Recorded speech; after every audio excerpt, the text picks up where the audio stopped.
Welcome everybody in the chat. Today, since Dan wasn't able to join us for our usual DCC campaign, we are doing a Delta Green one-shot that Jack is running. So this should be very interesting. We'll be continuing our DCC campaign on the 30th of January, same usual time as this. But yeah, and we'll just get right into it. So, Jack, it's all you, buddy. All right, so the module we're running today is called Operation Fulminate, or Sentinels of Twilight. This takes place on the 4th of July in 2017 in Yosemite National Park in the U.S. We're going to start with the agents stepping out of the terminal at the airport. There's a local kind of little charter airport near in Yosemite. There is a blue, 2016 Chevy Tahoe waiting for them. Inside are it is on the outside plain enough.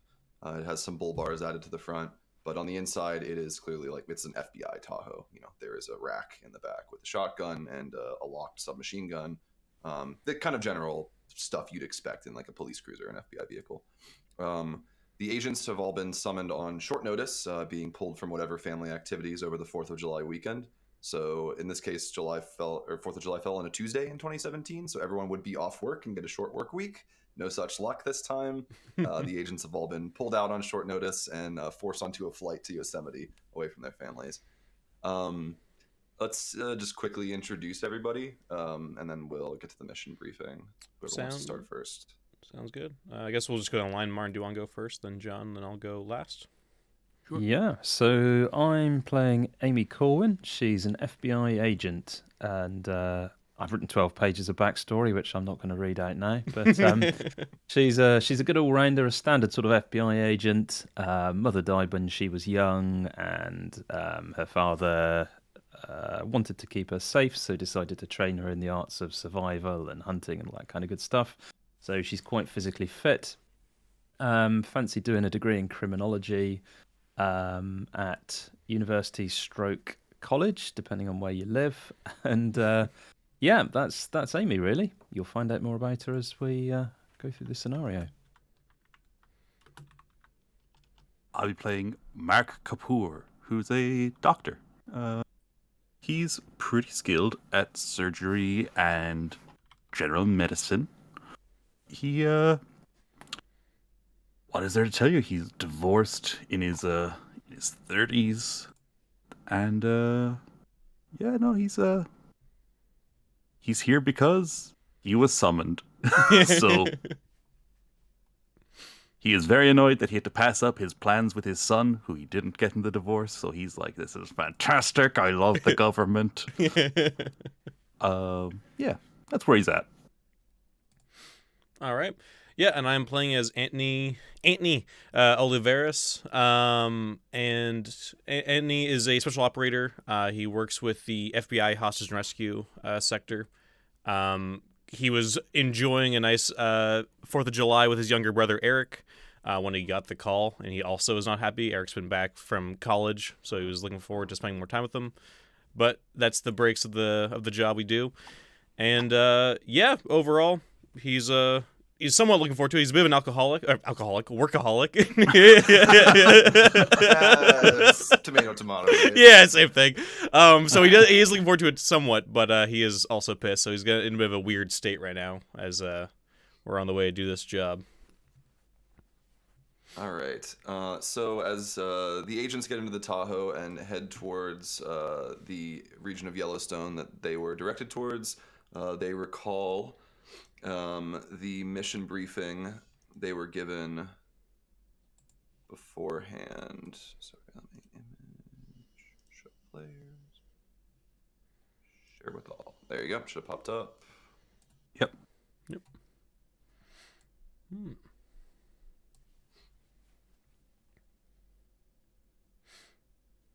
Alrighty.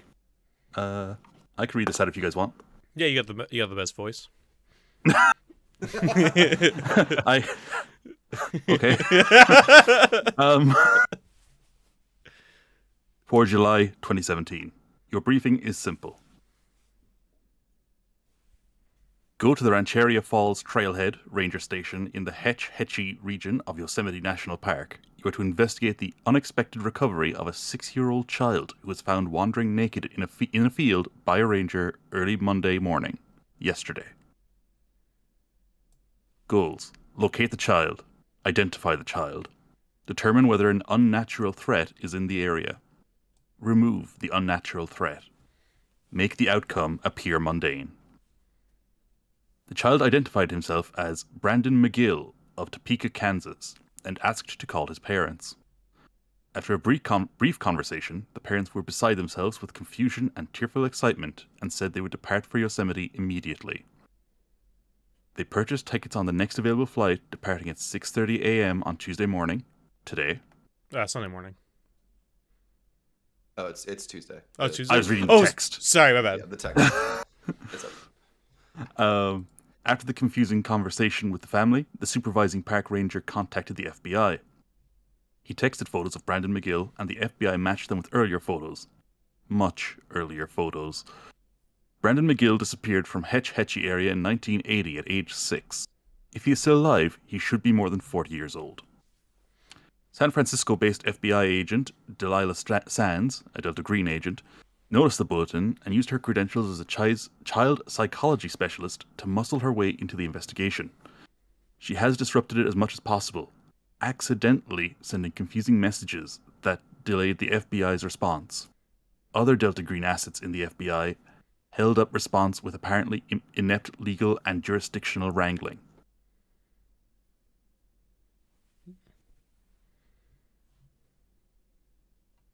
Well, that's what I got in the text. Yep, and you three were hastily scrambled for this operation, which has been termed Operation Fulminate. And here you are, driving towards the Hachachi region, specifically the Trailhead Station that was mentioned at the beginning of the briefing. In this mostly unmarked dark blue SUV.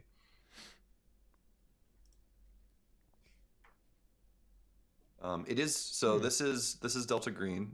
For I guess I'll give a short system explanation for people. It's a lot like Call of Cthulhu, except it takes place in roughly modern times. And also, instead of playing kind of random people who get pulled into the unnatural, you play relatively exceptional people who have been pulled into a conspiracy within the government to conceal the unnatural and contain it. So think like X-Files, kind of, except more explicitly. They're like, yeah, no, weird shit exists, and we need to make sure nobody sees it. So, exactly, Ori. Swamp gas, weather balloons. Yeah. Also, yeah, not all government SUVs are black. Subvert expectations. They'll never see us coming. One of the main interesting consequences of Delta Green versus playing Call of Cthulhu is everyone has a cell phone, so anything that you would reasonably have access to IRL, you can look up, and you also are a federal agent, so you have even more access to random shit. Hell yeah. Or you're a doctor. Or a doctor, yeah. You can break some HIPAA laws real quick. Oh boy. Yeah, that's the real fancy I play RPGs for. So one thing to note that isn't in the briefing is you do still have contact with Agent Sands, who is, for the purposes of Operation Fulminate, Agent Jace, to conceal her actual thing, her actual information. And so if you need something that you think that she can get you, you can ask for it. So, I mean, it's a bit of a drive up from the regional airport into the Hachachi region. I mean, you are driving along trails through Yosemite National Park. The car dash reads a balmy 97 today, which is about 36 for those of you who use Celsius. Jesus. And your phones buzz and report that it is there are intermittent but severe storms predicted for the Yosemite region today. And shortly after that, you get that, suddenly doesn't look like it's raining, but there's suddenly precipitation on the windshield as if it's like kind of materializing in this like, light rain that turns into like a steady pour as you head towards, and then lets up. It happens again. Lets up. So yeah, if there's anything you want to look up or, anything you want to ask Agent Sands for, you can do that on the drive. Otherwise, we can skip to the ranger station. Would I be able to look into like any other disappearances that might have any connection in this area? Like anything else that any other kids that might have gone missing either at the time or recently, or anything else, like basically anything that would seem similar to this current weird situation that we find ourselves in? Yeah. So let's see.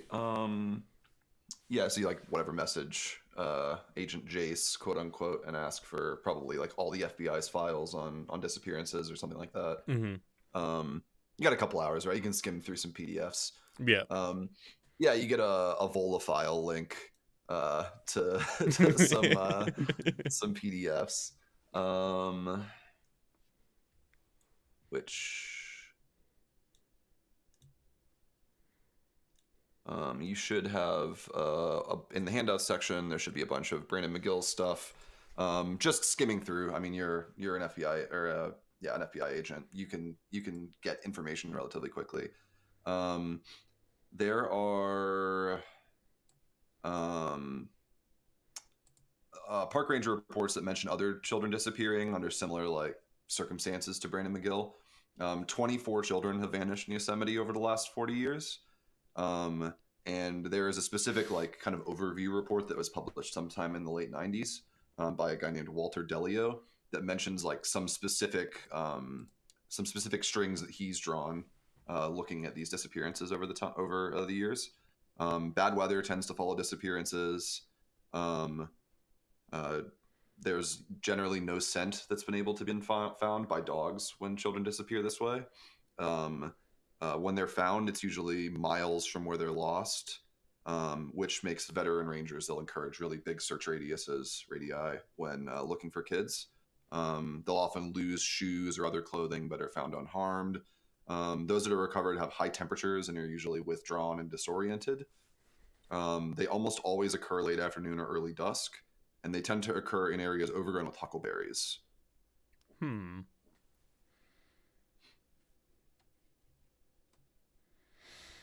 And I shared all the McGill dossier stuff. If you want to look at it, I guess I'll share this so it pops up on screen.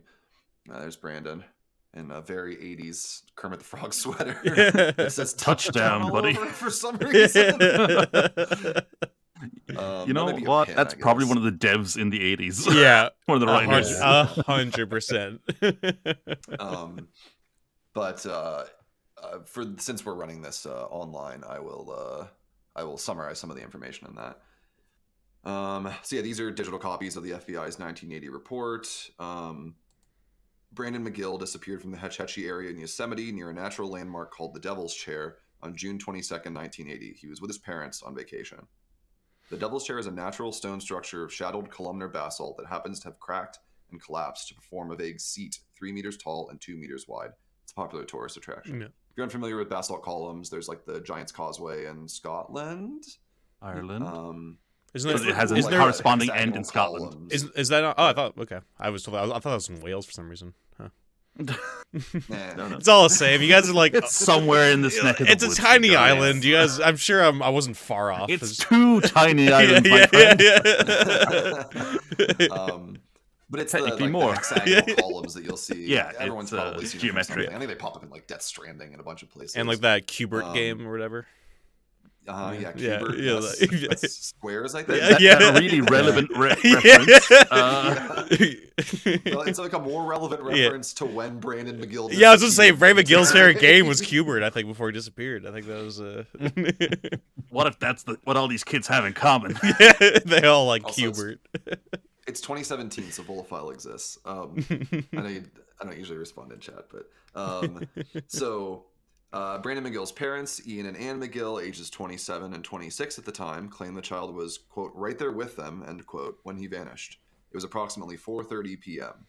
The FBI became involved after eyewitnesses claimed to have seen a man in black clothing following the McGills down the trail. 2 independent witnesses volunteered this information. One described the man as tall and pale, the other described only as a figure in black. Multiple searches, one of which involved well over 100 personnel and 2 helicopters, found nothing. Brandon McGill was officially declared dead in 1987. His parents did their best to get on with their lives until the phone call from Brandon on Monday morning. Brandon McGill's father, Ian, was briefly investigated due to a domestic violence charge in 1979. This had to do with infidelity. When the couple reconciled, his wife, Anne, dropped the charges. Park rangers mentioned that, other children disappearing. That's kind of what I summarized already. Yep, that's a summary of all the files for him. Can would I be able to Google search the, I mean, I guess I'll try to think of how to even put this Google search, the relevance of huckleberries to Yosemite or any sort of historical. I don't know if any natives are wherever in the area of Yosemite. I'm not really super familiar with Yosemite's history. The huckleberry thing seems very interesting. That's a common thread.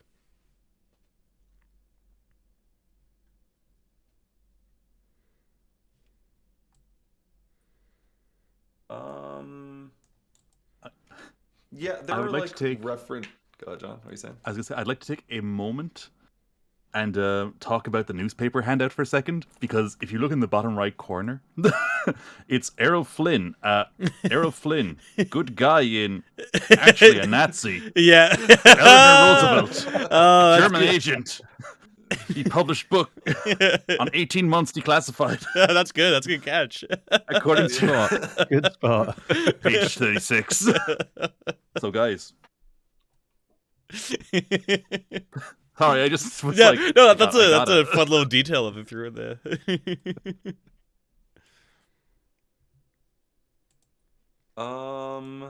So most of the references you'd get to like huckleberries is like from a significant standpoint, is just that they were like an important like gatherer source of food for native peoples in the U.S. in this Northwest region. Okay. So they've been like a kind of a staple long before, like domestication and stuff in North America. Okay. And Amy will try and remotely access her FBI systems to see if there's any other weird stuff in the background of the McGill family. So something that is of interest. Maybe some criminal records or some sort of run-ins. I want to go on the dark web. Oh, your internet speed is going to be shit trying to access the Tor browser. Just 5 kilobit. No, the weirdest thing is the domestic violence charges that occurred before the disappearance. But Right. Like it said, it was dismissed. So Yeah, nothing there. And so we're currently like on the way there. Like we're like we're in an SUV yeah. like heading there. yes, so. Okay.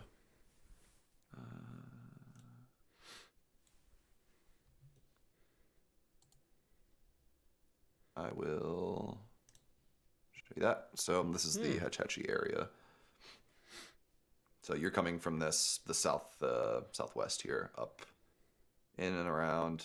So you can see that's like 30 kilometers of like dirt road mostly. Like probably the first 10 kilometers are paved, and after that it's like glorified trails to get up to the Trailhead Station.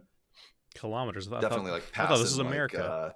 Kitted out Jeeps with like, they got the traction boards on the side and the winches and stuff. Yeah. Anything else? Otherwise, we can go ahead and skip to the Trailhead Station. No, I'm good. No, I think I'm good. Oh, All good here. Cool. So yeah,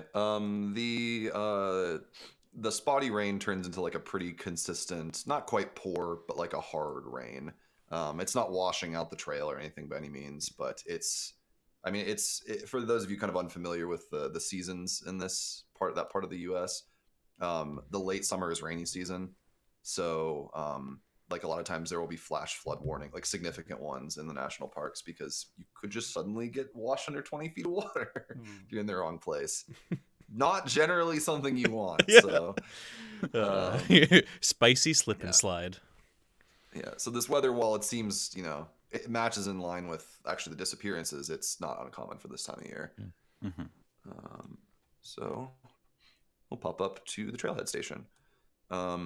So the station itself, this is the Rancheria Falls Trailhead Station. It's at the trailhead. A quick note. I do not have any token with visibility in this scene. Oh, sorry. It's big black screen. Yeah, I heard that as well. they've changed the configuration sheet, so it's tabs now instead of Yeah. one thing. So I just totally missed it. It's nice actually. Ooh. There you go. Yeah, it's one of those like quality of life things that you're just like, I just have to accept that this is how things are. Right. Yeah. Like it's technically better, but I'm not used to it being there. Yeah, right. So yeah, this is the Trailhead Station. So we're about a kilometer from like the backpacker campground, and a kilometer and a half or so from the Devil's Chair. And the reservoir itself is just to the north. So it's raining, but the actual area around the station looks like it's pretty burnt out for the summer. Like it's, there's like oak and pine, but then there's just a lot of like kind of crispy looking shrubs and grass. It's still gorgeous out here, but it's relatively brown, given that we're in the high summer just before the rains really set in. The trail station's a 2-story building. It's kind of sprawling. It looks like it's been built and rebuilt probably over the last 100 years or so since the national park system was established.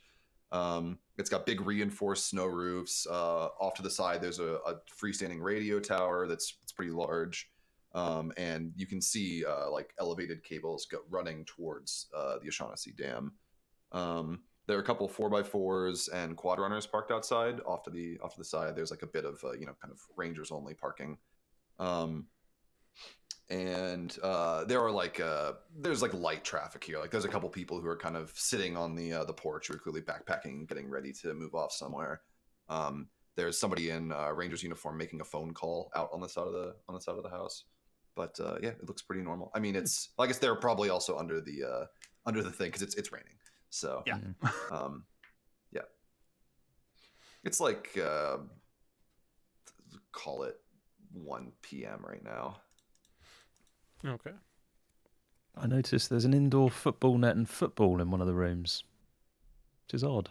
It's a storage room, so it's like it's been pulled in. Oh, yeah, it's all the presumably. stuff in there. Yeah. Yeah. So are we here to interview the kid, or are we here? He's here. Yeah. You're here to do exactly what the briefing says, which is figure out what's going on. Yeah. and Okay. cover it up if it's supernatural. Yeah. All right. I'm already like, how the fuck are we going to cover up this kid not being 40 years older than he should? Or 40 years, younger than you should Sorry, be. yeah, you know what I meant. Yeah. This Benjamin Button ass fucking dude. Yeah. You see, your boy was caught in a swamp gas weather balloon. Well, I mean, for all we know, he might run away again. So, who can prove anything at that point? Heartbreaking, but Mm, Yeah. Problem can So, solve itself. yeah. All right. maybe this problem will just solve itself. You know what I'm saying? That's always a way to approach these situations. Yeah. Yeah. Who's got the matches? And is Agent Sands, is she here?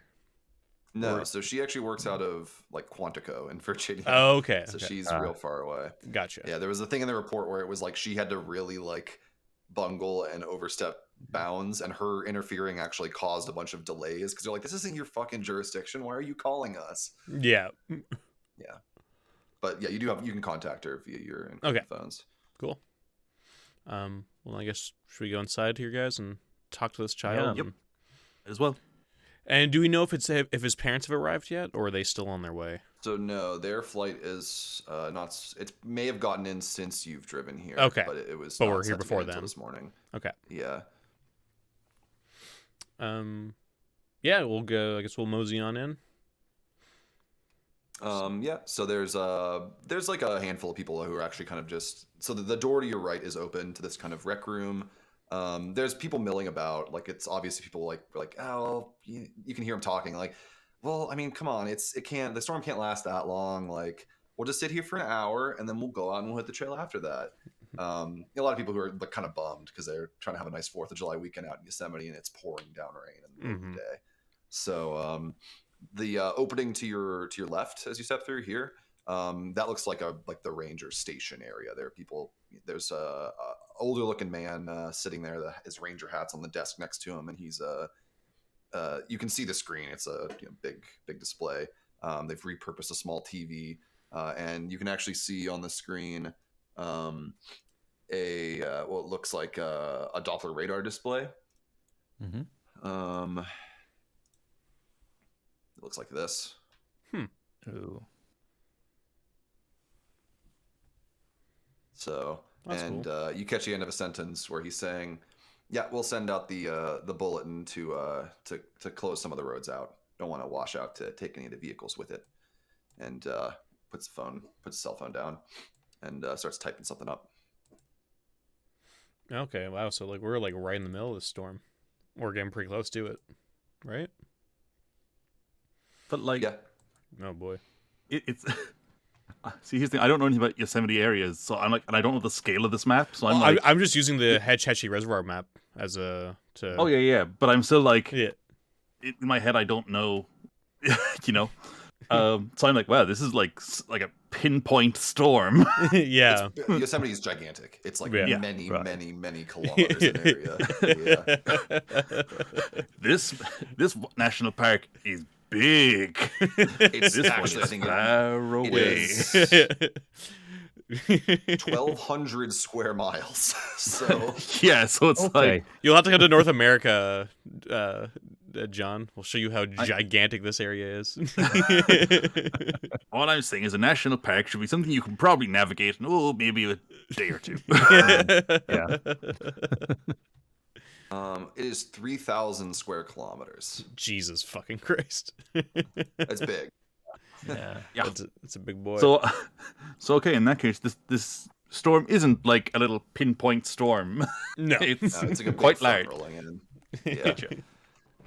So it looks like we may be stuck here then if this storm gets any worse. Hmm. Roads washed out. Yeah. I wonder if I it'll think stop the at parents that from point, coming. the guy who was sitting would like turn around. Are you? What are y'all in? Like, do you have like the FBI windbreakers? I feel. on? Oh, I definitely do. I have like the whole FBI. Just the whole FBI poncho. We'll say. I'll just. Yeah, Mark has he has an ID. He doesn't have a windbreaker, but he Yeah. has a I've got a badge. FBI, like yeah. I left mine back at the office. Yeah. It's one that identifies you as like a professional who's working along with the FBI. Yeah. It's forged, of course. Yeah. By Delta Green, but it'll scan.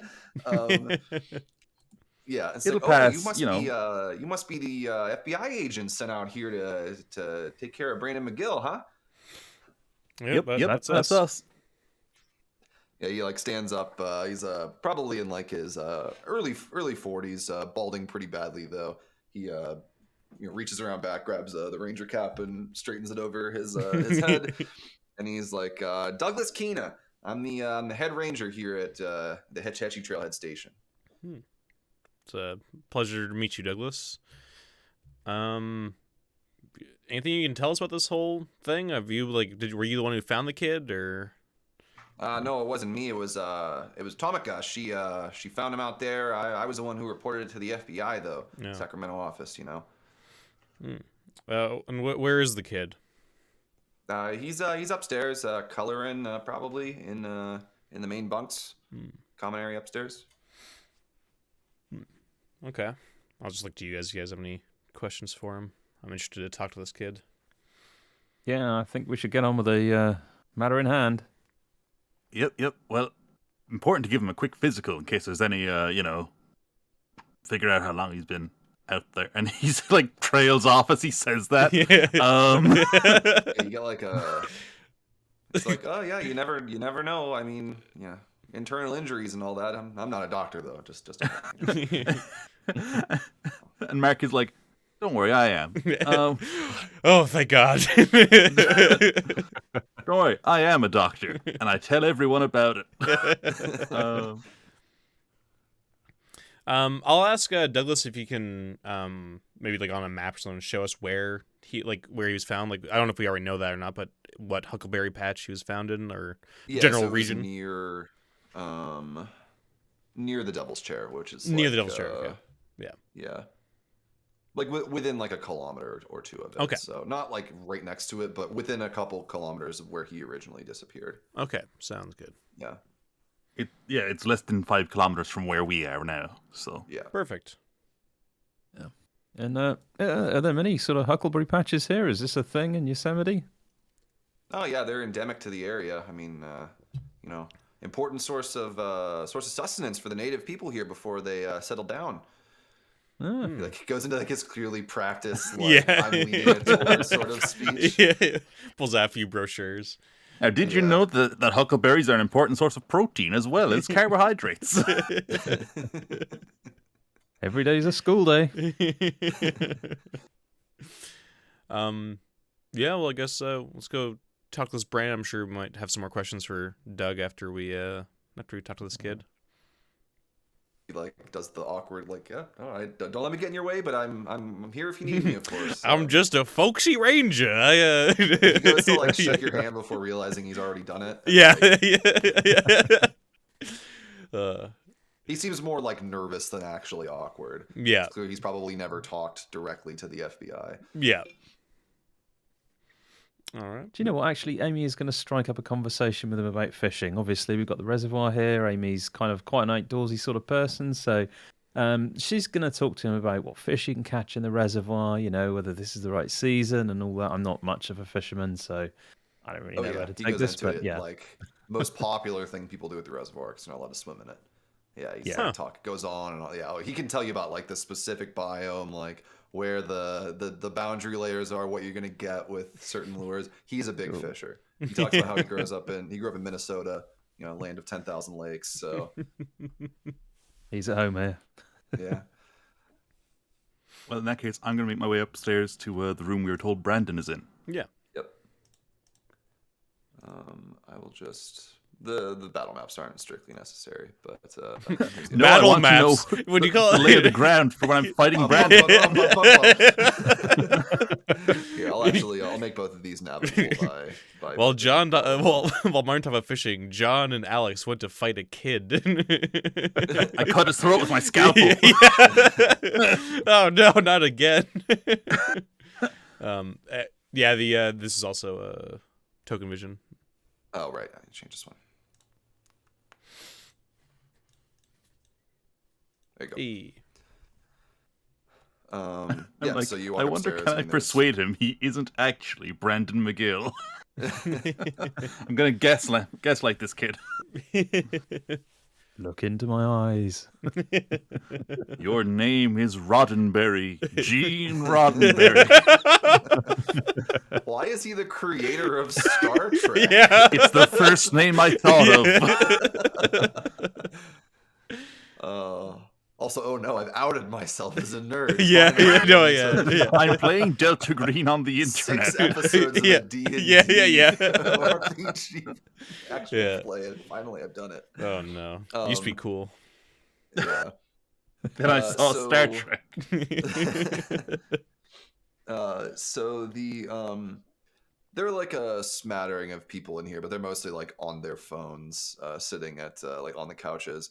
You make out Brandon immediately. He's up there, like, so this is like a kind of ad hoc bunk room that is, the beds are all pushed off to the sides and most of the area is open, like you can see on the map, but like it's clearly meant to, like, you know, if there is a flood or something, or if people get trapped here, like this is where you sleep.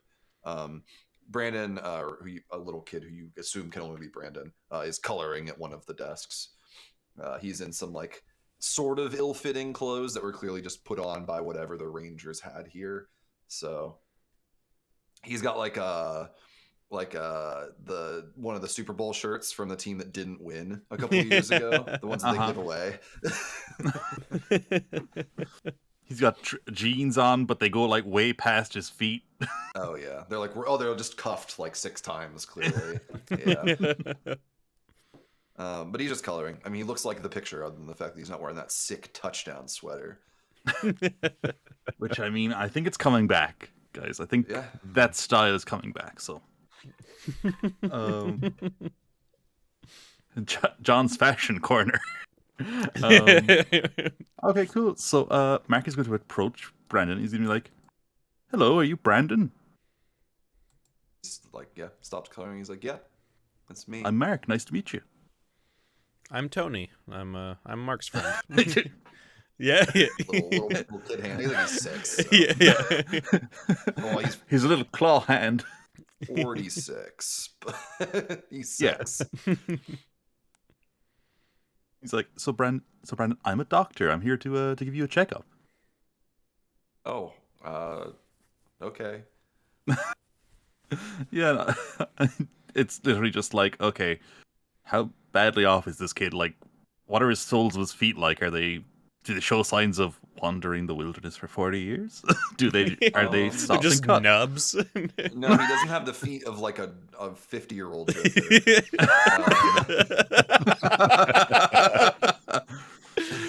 Okay, good to know. Your medicine's over 40, right? Give me a second now, and I will pop up my I would character hope so. sheet. My medicine is actually 0. All my points are in first aid, surgery, painting. I'm gonna accept surgery on this because I think that makes sense in this situation. I think it's pretty close. Yeah. So fun thing, mechanics thing to point out to everybody. A lot of Delta Green scenarios have a thing that I really like because it stops investigations from grinding to a halt, which is instead of in times of no struggle, instead of calling for a roll, if you have a skill over a certain percentage, you just get the information, which I'm a big fan of because God, is it boring for everyone to fail a roll to get a clue that's necessary. Not saying this is, but it's plot necessary, and it's a super easy roll. Yeah. But like, oh, what's your chance of succeeding this? Oh, 80%. Yeah. And the only failure is nothing happens. And it's like, great. This is a very fun moment. Yeah. So yeah, like Mark starts to take a look at him. I mean, yeah, you do the kind of extremities, like examine his hands and stuff. And looking, you actually notice that a bunch of almost invisible seam like scars crisscross his body. Like, you like look and you can see him on his wrist, and you like, pull up his sleeve and they continue up.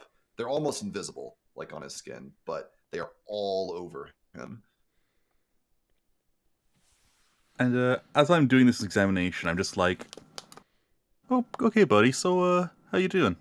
Just Okay, just coloring. He's like trying to do the thing where he's like letting you examine him, but he's still trying to trying to do other stuff. Yeah, exactly. He's not like resisting anything that you do. Like if you grab his hand, he like puts the crayon on the other hand and keeps coloring. Oh, children, the worst. Except for my son, who is perfect. Yeah, so Mark's like, okay, yeah, the extremities are fine, except for these terrible, horrifying scars that he's covered in that are way finer than I'm thinking a human surgery could perform.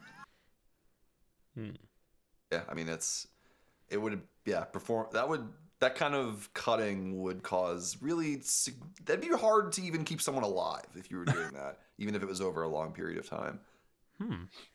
Also looking, like just as you're examining, there is a tattoo on the back of his neck.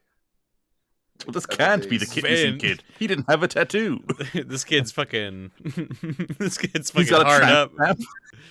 What's the tattoo of? It looks like 3 squares and something that appears like a stylized ram or like some horned creature head. Does anyone have archaeology? I don't. Let's I see. don't think so, but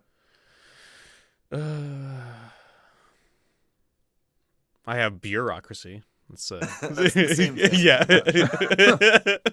No, I also have bureaucracy 70. So does that help? Yeah, I don't have any archaeology. Maybe I'd be better to do this role. But joking aside, I do have a cult 30. Does that help? Yeah, this is more specifically an archaeology thing. Okay. It's you guys don't recognize what it would be, but it's about this big on the back of his neck. And as I assume you're kind of gonna touch it, you can feel a bump under, like a lump under his skin beneath it. America's like, oh dear. Well,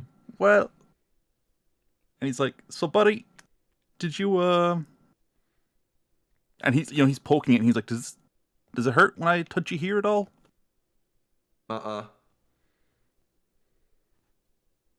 Okay. He's doing that with his free hand. Yeah.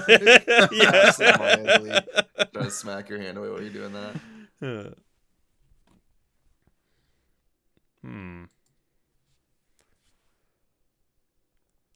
That's some interesting connections. I'm saying this probably to Amy since the doctor's dealing with this, where it's like we got like the devil's chair, we got a little, ram head on the back of this kid's neck.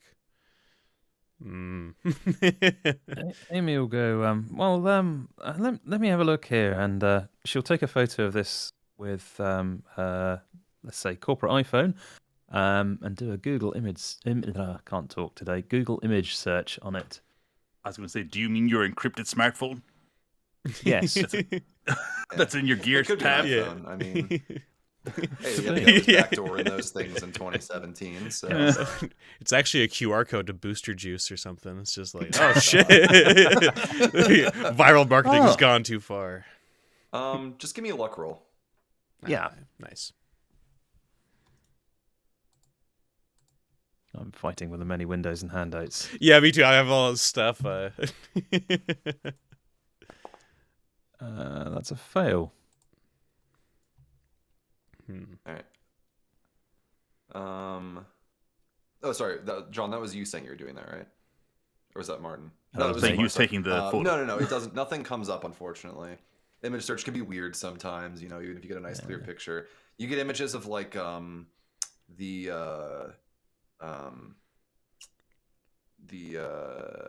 would they be right now? The St. Louis Rams logo. Right. instead of this. My God, he was abducted by a sports team. In the 70s no. or the 80s.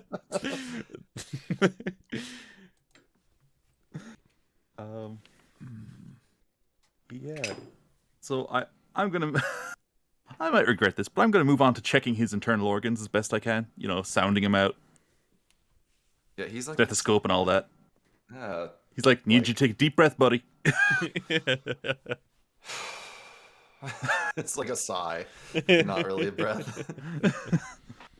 And another are one. you like asking him anything while this is going on, or just kind of watching and taking mental notes? Amy's going to ask him where he's been and how he's been feeling, anything he can remember, all that kind of good stuff.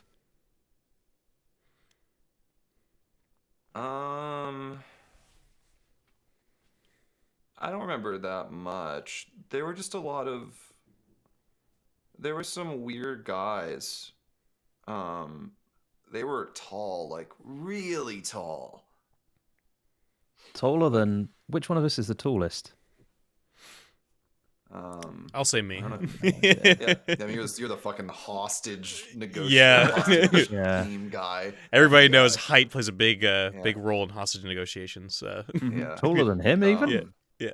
I mean, you are like functionally the hostage negotiation team, also like SWAT. Yeah. Oh no, So, exactly. No, this I was guy's assuming like he's, like, really athletic. He's totally. Right. You're built you're like 6'3", Yeah. like 230. Yeah. Like you probably are on all of the steroids that you can legally be on. Yeah. No. He's got meat sweats. Oh, he's got the meat sweats. Yeah. Always. Like just 24/7. Oh, way taller. Like I bet they could dunk without even having to jump. Oh, that's impressive. I So mean... the Harlem Globetrotters are suspects. What colour eyes did they have? Do you remember? I don't know. It was dark a lot. And you remember what you feel on your feet? Was it carpet or was it cold? Maybe the ground? It was caves. Caves. I see. Blue caves. Blue caves. Are there a lot of And there caves were- in the area? Oh, sorry. Go ahead, Jack. Yeah. I mean, this is like a big like valley, and there are definitely caves here. Okay. Yellowstone isn't known for, or Yosemite's not known for its caves, but Yeah. And there were some other kids there too. I really liked Evelyn and Thomas. Evelyn Thomas? Yeah. And how old was she? I think they were as old as me. I see. Okay. Can you remember anyone else's name? No. Then how many of you were there? Well, I don't know. Was it like a big party, like a school class, or just 2 or 3, or what? What sort of? It's kind of fuzzy. I was just I tired see. a lot. Does I see. do the names Evelyn and Thomas, are those the same as any of the names of the kids who have gone missing in the last 30 years that I looked up while we're on the way here?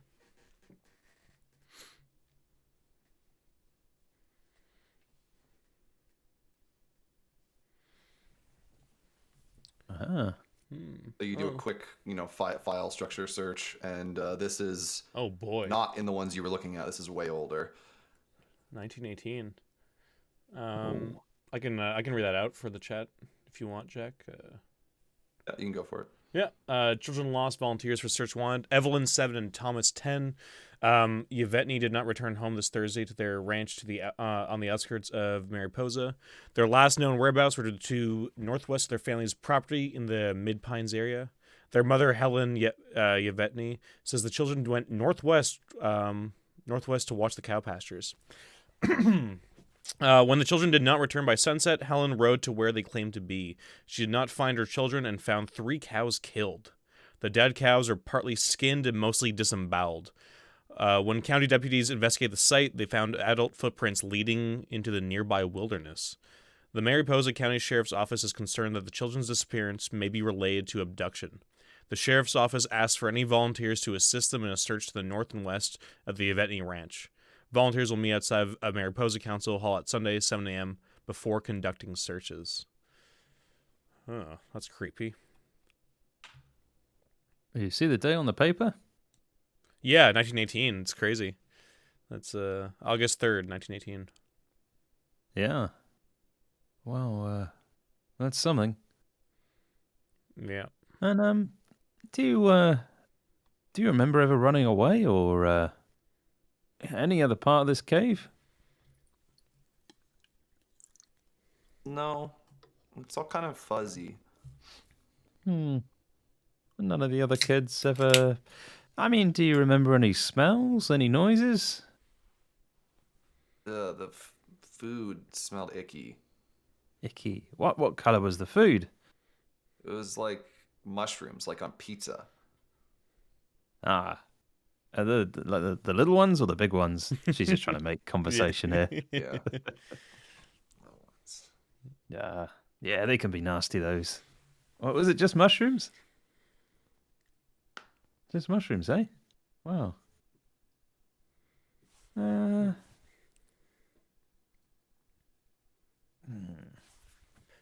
Running out of questions. Yeah, no. I mean, I think that's interesting. Also, 2 other kids missing about a century ago now. That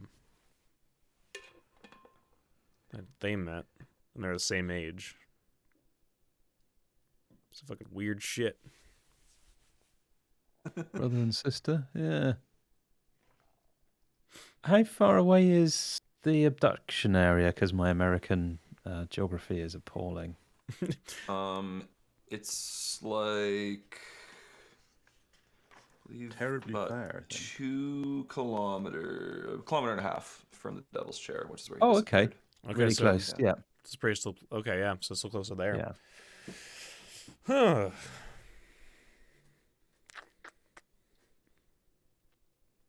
Oh, and Brandon, were there any strange noises?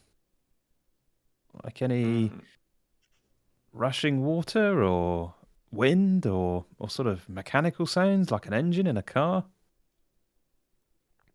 It was real quiet. Real quiet. Okay. Yeah, the tall guys, they didn't even make any noise when they talked. How do you know they were talking if they didn't make any noise? It must have been like ventriloquism or something. I see. Mimics like a ventriloquist. Tongue. Martin, did you ask how he escaped? I didn't. I asked whether he tried to run away, but I didn't ask whether he escaped. Yeah, I'm just wondering how. I'm just wondering, did he so far seems somewhat confused. I don't know if he explained how he got like back to us from where he was. I don't know if he knows that or not.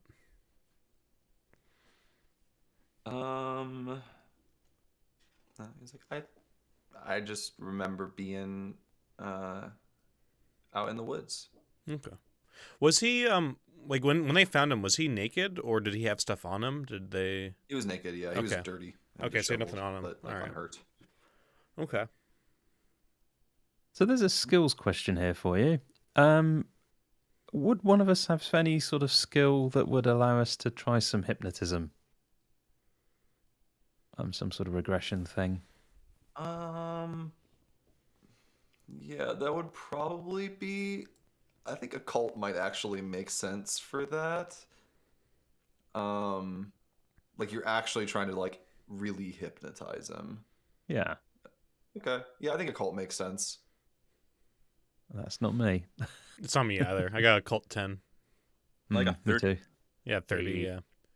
Like, Martin, do you mean like sort of like try and get him into a state where he might be able to answer better? Like sort of like a state where he's not so confused and like discombobulated? Well, get him to sort of relax and, imagine the place where he remembers last and try and sort of walk him backwards kind of thing. Almost, yeah. Okay. Yeah. It was quite popular in the 90s to do this with alien abduction victims, and they came out with all kinds of And we're bringing stuff. it back. Oh, yes. Oh yeah, not admissible in court. Oh, yeah. Jack, before we try any hypnotism, I want to look at what he's coloring. Yeah, Kermit the Frog and the word touchdown. Yeah. I miss my sweater.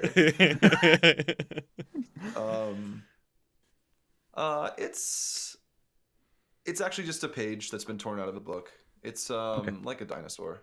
Okay, cool. I was just like, maybe we'll have some kind of intriguing drawing of an ancient underground city. Nope, okay.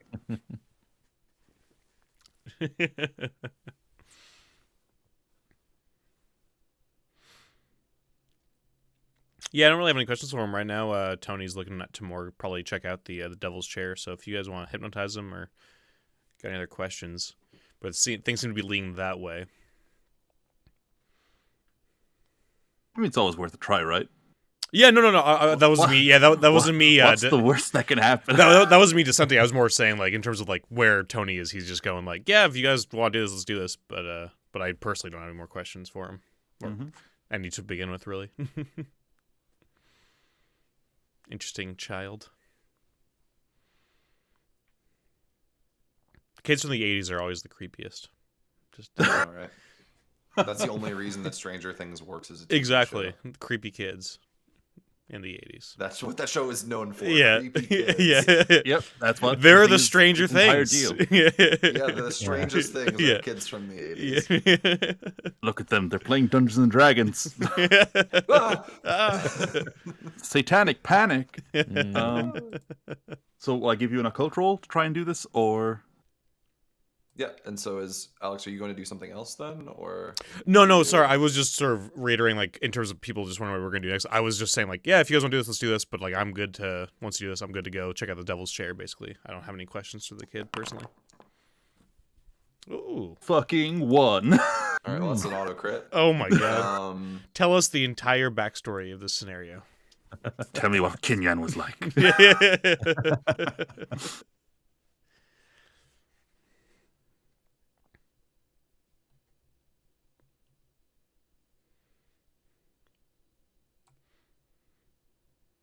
You can tell this is Delta Green. I have pages of notes already. I write mine in my little black book. I rely on you guys to write notes. I'm a specialist. Yeah. Blah, blah, blah. Yeah.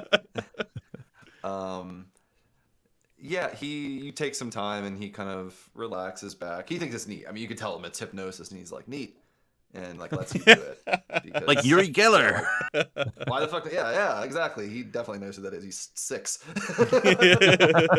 But he's like, yeah, cool, neat. Never been hypnotized before. And he sits there kind of, he actually like, stands up and with a little effort, turns the chair around. It's like a big, oak chair that was probably built in the 60s, and then hops back up on it and like sits there. And turns out is a pretty ready candidate for hypnosis because he really wants to be hypnotized. And yeah, ends up kind of, doing the kind of dream off sort of fugue state thing after about 20 or 30 minutes, because it takes a while to really hypnotize people. Also, has anyone ever been around for hypnosis? I have been. It's a weird thing. I don't believe in it. I don't think I can be hypnotized because I'm a hostile subject. Yeah, but I have seen it. It is very interesting though. Seeing it's weird. I've seen it like a very weird one happen, and it's like it had to be real because it was in front of so many people. Yeah. Yeah. It's very strange. That one was it's real weird to see like in the middle of a student like a crowded like room of students where it's just like guy just hypnotized 5 people on stage and you're just like yeah like there's no way they're that good of actors either. Yeah like it can't be. I don't believe like it's just because the one that it was at a conference I was at for an organization in university, and so there were like 1,000 people in the audience mixed between college kids and like adults, 30% of them, and the guy hypnotized 6 people or so from the crowd and told them that like, oh yeah, imagine somebody's like a girl sent you like really hot pictures, and they were all like, they turn off their phones visibly before that too, so they're all looking at like off smartphones. And he's like, when I snap my fingers, it'll become a picture of like your sister or your cousin or something. And he snaps his fingers, and the one kid like chucked his phone across and all of one of the other kids goes like, that's fucked up, man, that's real fucked up. Worse is the adult on the end who's like, yeah. That's the terror. So embarrassing. Like I was like, damn, that is wild. So like... at one of the ones I was at, a guy made a girl fake an orgasm in front of a crowd. Oh my god! And after that, he did not get invited back. No, that's too far. That's actually fucked up. Yeah, that's too far. It was like, Jesus Freshers Christ. Week, guys. Yeah. Dude, that was like kid's birthday party. What the hell, man? He's 7. Yeah. He doesn't know what that word means. Oh God.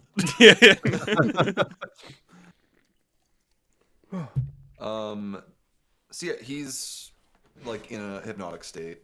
Yep. And so Mark is just gonna ask,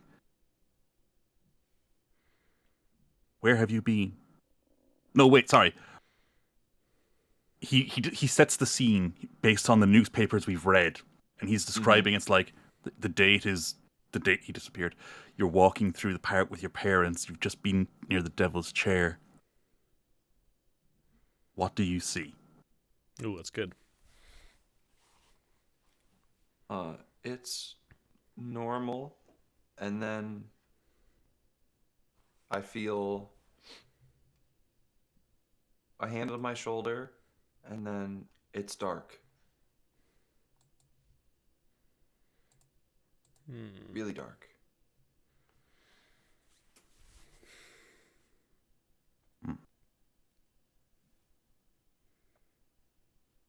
And he's just like, well, that's... But I'm not asleep. Like, he's not giving you the impression like I fell asleep. It's like, it was just suddenly pitch black. Yeah. Even though I was awake. Yeah. And he didn't see the figure that put the hand on his shoulder? It was too dark. Okay. But no one was behind me.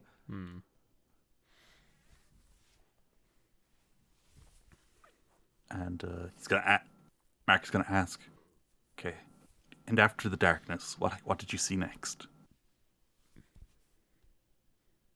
I was real tired for a long time, and I just remember the blue caves, and then I was tired again, and then I ate some mushrooms, and I was tired again, The crayon rolls off the desk, and the paper kind of, blows off. Mm-hmm. Alex and Martin, give me an alertness Okay. because you're standing very close.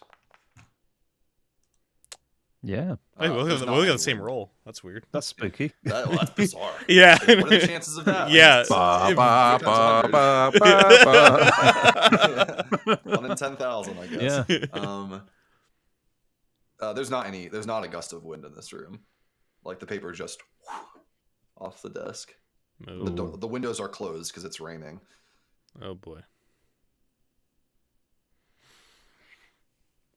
Somebody has special abilities. Yeah. It is Stranger Things. Is there anything on the back of the paper? No. It's like another color. It's something he's already colored in. Yeah. Okay.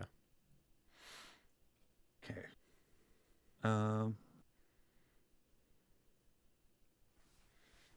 So he's gonna be like, okay, buddy, I'm gonna ask you. So, time has passed. But just before you were walking in the huckleberry field, what do you remember?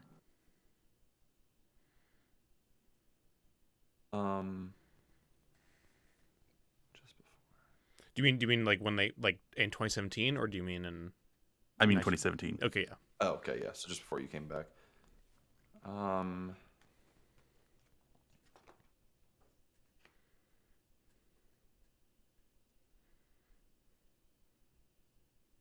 I had a nightmare. I was asleep. And it was like an earthquake or a cave in. And then I was on the surface. Or I was in the forest again.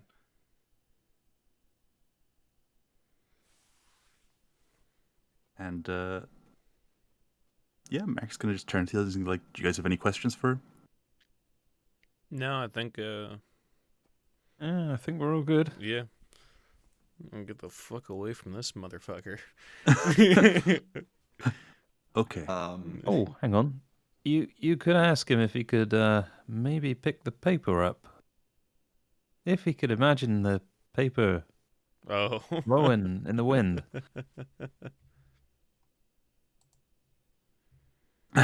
And Mark's kind of like, huh? Yeah, you didn't notice it because you were talking. Yeah, no, I didn't know. Thinks I'm hypnotizing a kid. Just ask him to imagine the paper blowing in the wind. Just do it. He's just like, okay. Mark, the bit of paper that you were coloring on, I'd like you to imagine that blowing on a gentle breeze, just being fluffed up like just on the wind.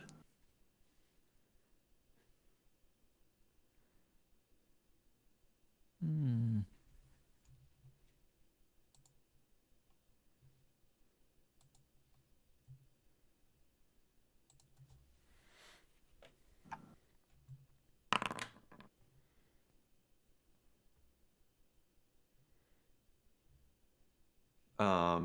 So like his like eyes kind of narrow, and then the window behind the desk, it's like a real old style, has like the latch, Mhm. and it's been like, had some weather stripping put in the interim time since like the 60s when it was built.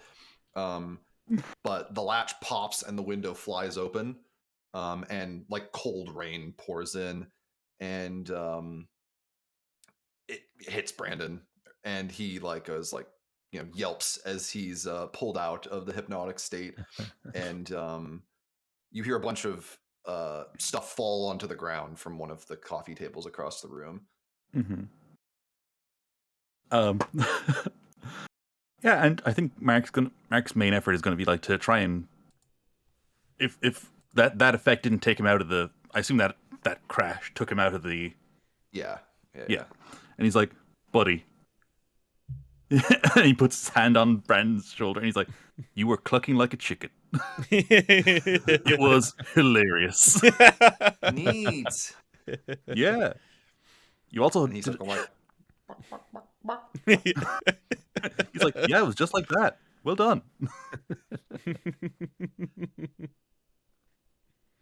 And just gonna go over and the GM has privately rolled some dice. Oh no. We're gonna die. And how many rounds has just been determined? Mm-hmm. I also Yeah, assume so somebody goes to Close the shove window. Yeah, I was gonna say. Yeah. I'm talking to Brandon. So yeah, he's like, "Well, Brandon, I've got good news. You're in a pretty good health. You're in good shape, kid." Yay. He like turns around to look at the paper that he was coloring, and like the desk is wet and the paper's not there. I assume, is one of you holding it, or did you leave it on the ground? Left it on the ground, I think. Yeah, and he's like, looks on the ground and bends over and picks it up and like looks at the desk, which is all wet, and he's like, "I'm gonna go color over there. If that's okay." Mark's like, "That's okay, buddy. Go on, work away. I'll tidy this up." What Mark means is he's going to get someone else to clean this up. Yeah. Well, the storm is getting worse, right? So we we don't have time to clean up. Douglas downstairs. So you can isn't doing hear on the roof at this point, like it's raining loud enough that you can hear through the roof insulation. anything. Okay. Yeah, well, I think we gotta get going before it gets even worse. We don't want to be trapped out there. Yeah, I think you're right. Is there anyone else in the room as well, or just us? People had left in the interim time. It's Okay. from what it seems like people have kind of gone back downstairs. They got bored of talking or something. I flashed my gun when you came up the stairs. Oh god! You just flagged people. You just Yeah. waved across the room. Oh my god! Good heavens!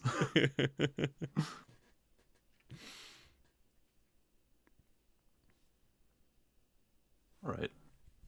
So,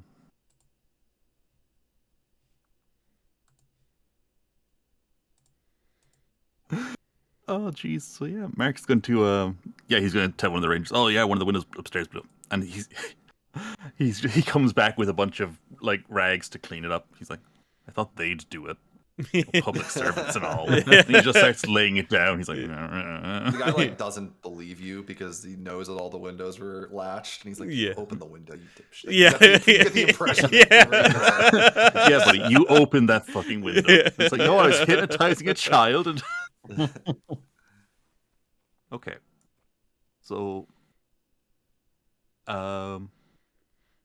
Yeah. Jack, I don't know if I missed something, but do we have any reports of tectonic activity in the area? Oh, that's a good one. Yeah, I know so Yosemite has like geysers and stuff, so that might be more common than. Isn't that Yellowstone with the Um, geysers, or is that Yosemite? It's Yellowstone that has all the real big. Oh. That's like the super volcano. Okay. Yeah. I mean, there is geological activity. This is in California, so Mhm. like you're on the Ring of Fire still. It's not like there's not any quakes because you can just pull up the USGS website. There aren't any quakes localized in the area in the last 2 days when he would have been found. Okay. That was a good question, though, John. Yeah, I totally forgot about that earthquake bit. I was just like, Yep. well, if there was one of those and he escaped, does that mean there's a way down? Yeah. They're just shaking it up. It opens up a little hole for you to get in there. I'm assuming we've got Wi-Fi or some sort of cellular reception here. So maybe like satellite Yep. phones or something. Yeah, the radio tower here presumably has an extra repeater on it for phone lines. Mhm. I think it would be good to work out why the Devil's Chair is called the Devil's Chair. Oh, because it's America. Yeah. Yeah. Everything's saw saying that. Dun It's Dare because Devil it's sit found by on that. devoutly religious people. Yeah. initially. Yeah. So that you can even find like there are brochures around here. Yeah. It is literally because the way that the columns have broken off make it look like a big throne, and it's jet Okay, black yep. because it's Mhm. And Well, there's that's all. So- stuff like people talking about, oh, I sat in there and then I was cursed by sitting in the devil's chair and shit like that. So you get people who are yeah, it's one of those things that it's like a legend where it's Yeah. like this was definitely just invented to get people to hike over there. Like, yeah, this never fought. Yeah. exactly. It was just drunk people being like, I got possessed by the devil. It's like you sat on a He He rock. made me poop my pants. Yeah, yeah, that's the reason why, Jeff. No, The because devil possessed me, not because I ate all those berries. yeah. And wandered on into the woods. Okay. So it's it's pouring rain outside, and I don't have enough. So I'm gonna have to go down and be like, as part of our investigation, we're going. Brandon's in good health, so that's good news. He mentioned something though that's a lead we might want to follow. So I might need to borrow a rain slicker. Yeah, Kina's like, oh well, all right. Ranger Kina's like, oh yeah, we got some extras. There's a bunch of coat hooks on like the inside wall, and he grabs one. And he's like, this should be about your size. I'd bring it back, of course. I mean, or not, agent. I guess I can't make you, but He's like, I'll do my best to return it. be careful out there. When the storms are this bad, prone to sudden flash floods. So if you're going anywhere, down into the valley, you better be careful. Yeah, do you guys have any... We've already closed down all the roads to vehicle traffic in case of washouts. So Okay. Do you have any flashlights or anything that we could borrow? Anything in case we get stuck out there? Of course. Just, gives you a couple LED flashlights. Yeah. Like little pocket ones are like this big. Mm-hmm. There's also a lot more people down here. There are probably like 30 people milling about in the first floor of the Trailhead Station. Yeah. Okay. Seems like everybody's coming from the storm. Yeah, as you come down, like a couple people go up into the room that you were just in. Clearly bored. Yeah, you can kind of get a thing of the chatter where it's a lot of people who are just, again, kind of pissed that they don't get to enjoy their 4th of July. Yeah, that's a washout. Yeah.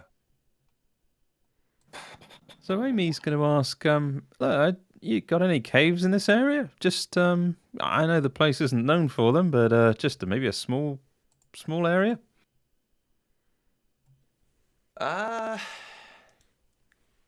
Well, not really any notable ones around here. No, I'm sure there's some small, small inlets that been spelunked before, but yeah, the reservoir area is really not a big cave area.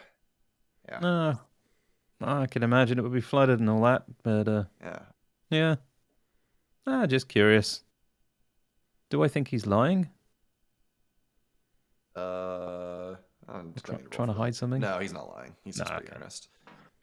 Sorry, I just realized that the valley name next to the Trailhead Station is the Poopanot Valley. 9-12. Yeah. We are all of us little kids wearing touchdown jerseys, sweaters with Kermit the Frog on them. On this day. On this blessed day.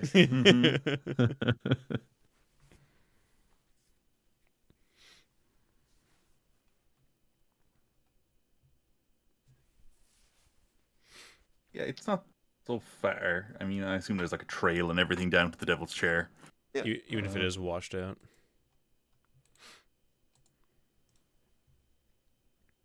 Yeah, I mean, the trails, as far as you've not been told that they're in like horrible condition, just that there is a danger of that happening. Yep. All right. Well, it's we got some lights. Got some level of protection from the rain. Should we head up? Yeah, better go before it gets dark. Those FBI rain slickers or windbreakers are pretty waterproof. Yeah. Upgraded to the nice DWR coating recently, so they got the. Except John got like a Green Bay Packers one from the ranger station of the Lost and Found. It's definitely just that guy with his personal code. Yeah. Packers. Oh, that Aaron Rodgers. Yeah. He's having himself a season. Having himself a season. 2017. What a simple time. Simple, folksy time. Bad can things get? Yeah. Can only go up from here. Yeah, so you head out of the Trailhead Station, and it is fucking pouring. Like, to the extent that, like, visibility is relatively decreased. You can't see much more than a few hundred meters.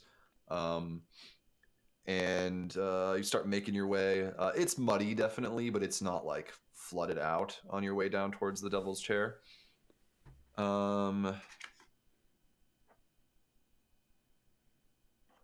Everyone give me an alertness again. Okay. Oh, if we pass it, do we do the check thing? I don't think it matters for one shot, but... Oh, it's actually if you fail, you get the check in this one, which I think makes Oh. way more sense than Call of Cthulhu. Okay, we got one success. Yeah, Amy succeeds. Nice. All right. So the Trailhead Station is at a relatively high elevation compared to the Devil's Chair, so you're kind of making your way down. It is a hot day out still.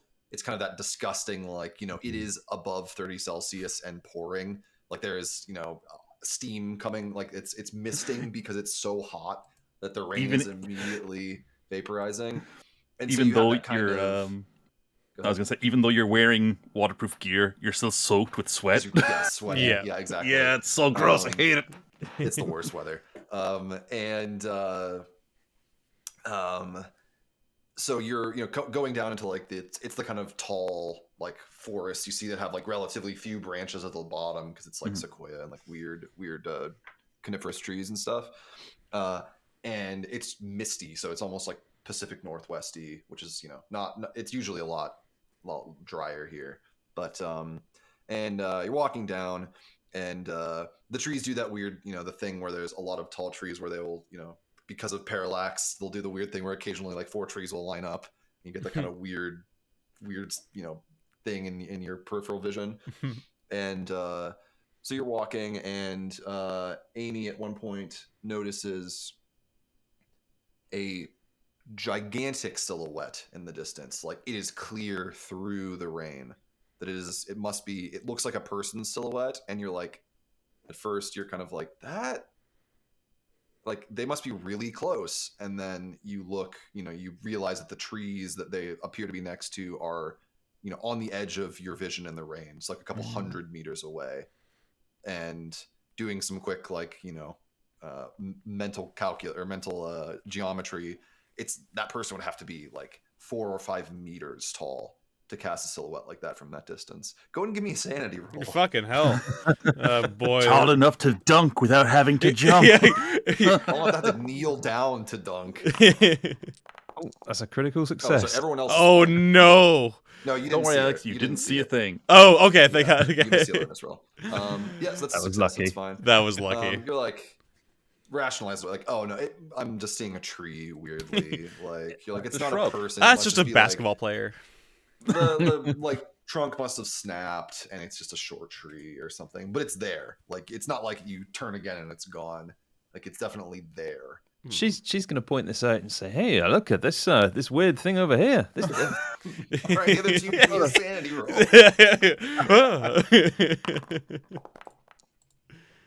Nice. Thanks, Martin. Hey. Yeah, The human body like, can't that's be so definitely tall. a silhouette of something that is several meters tall. A person-shaped silhouette. Okay. So go ahead and take 3 sanity damage, or you can spend willpower to resist. I'll spend the will. You know what? No, I'll just take the hit. It's fine. Okay. I got a success. Do I Success, I also need to roll? No, Okay. this is a 0 on a success. You Okay, yeah, so go ahead and rationalize take the 3 shape sanity away. Damage. Yeah. Yeah, you're like, no. Mark is convinced that something is standing there watching them. Yeah. The other 2 of you are like, it's a tree. Yeah, it's a tree, man. Relax. He's Like, like, I know that tree kid's, man. I know that Tree kid was man, kind of yeah. creepy, but I'm sure it's nothing. Yeah, don't you think it's kind of funny that we're heading out to a huckleberry field in really bad weather? Amy makes a joke. At the same time of year, all those kids usually disappear. Yeah, I mean, what's the worst that could happen? Thankfully, we're not kids.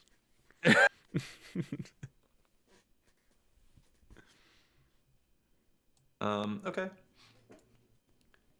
Yeah. Did so Mark did Mark go ahead. want to check it out, or do you want to keep moving? No.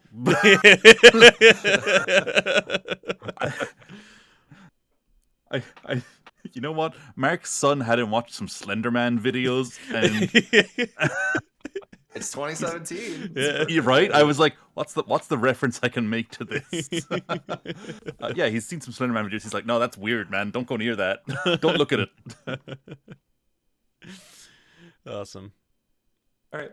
So it's a slog, I guess a bit more hurried slog, as probably Mark is a little freaked out and is like, oh, let's get going. Like, um, as you make your way down to the Devil's Chair. So it's in like a little copse of trees in the middle of the forest that kind of clears out a bit around it. And it's this bare basalt columnar kind of ground. And then from the middle of it, actually looking very much like a throne, there's like a 3 meter kind of back that rises up. And then like the middle is like a bit of a depression, and then there's like arms that are a little shorter. So it really does look like a big throne. You don't even have to squint too hard to see it. And I mean it's slicked wet with rain, obviously, right now, and it's like steamy because the basalt was retaining a lot of heat. So it's the same kind of weirdness. Yeah. The perfect creepy kind of. I'm imagining that sort of Hunt Showdown kind of look to the whole place, like like the sort of steam and foggy kind of look. It is similarly disgusting. Yeah, yeah. I'm gonna. I don't know how far it is from us, but I'm just gonna go check out the Devil's Chair if I can get to it, and sort of just inspect around it and the chair itself, and try and see if I can just see anything that seems odd or out of the ordinary. Maybe look for a symbol that looks similar to that tattoo on the back of the kid, maybe. Okay. What's everyone else doing? I'm going to be looking around it for signs of rituals using Ritual 42, I was hoping, but also because it's raining, probably not going to see anything. There's definitely not going to be any goat's blood pentagrams that you can. Yeah. Or just soggy cultists in their hood More robes. investigating like the surrounding area. Yeah, I'm investigating the area around it. Yeah. Okay, Martin. Amy's kind of doing the same thing. She's specifically looking for any kind of tracks or signs of movement, heavy traffic, Okay. that kind of thing. But you're all kind of like a bit spread out in this case, not looking in exactly the same place. Okay. I don't like that you had to establish that. No, that's disturbing. One of us disappears. Anyway, guys, you turn around and Alex's character's not there. Let's pick on you, John, but it is the most fun. Go ahead and make It is. another sand roll. Sure, I'd love to. But for what? The hand on your shoulder. Oh, jeez. Oh my god, Mark's going crazy. Here we go.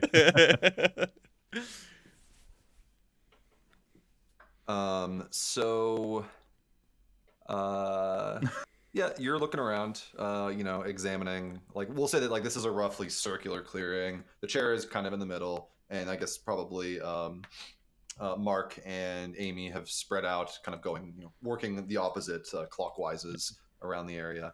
Mark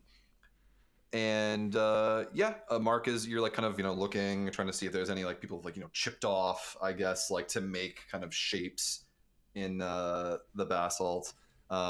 Looking for anything that indicates some kind of ritual use, maybe like paths or like footsteps worn in, bending down, kind of brushing at some of the water off the rocks.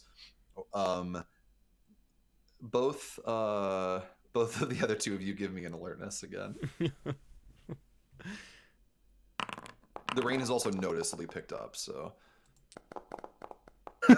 Oh boy. Amazing. Okay. Oh boy. Yeah. Mark, you look and you continue, stand up again, continue walking around, and Amy gets up to the point where, you're probably only like 10 meters from each other. It's raining really hard at this, like really, really hard. Like it is turned into kind of full downpour. And I think at this point, everyone's probably, at least in the back of their mind, feeling like, let's get the fuck back to the ranger station because I'm going to get wet regardless at this point.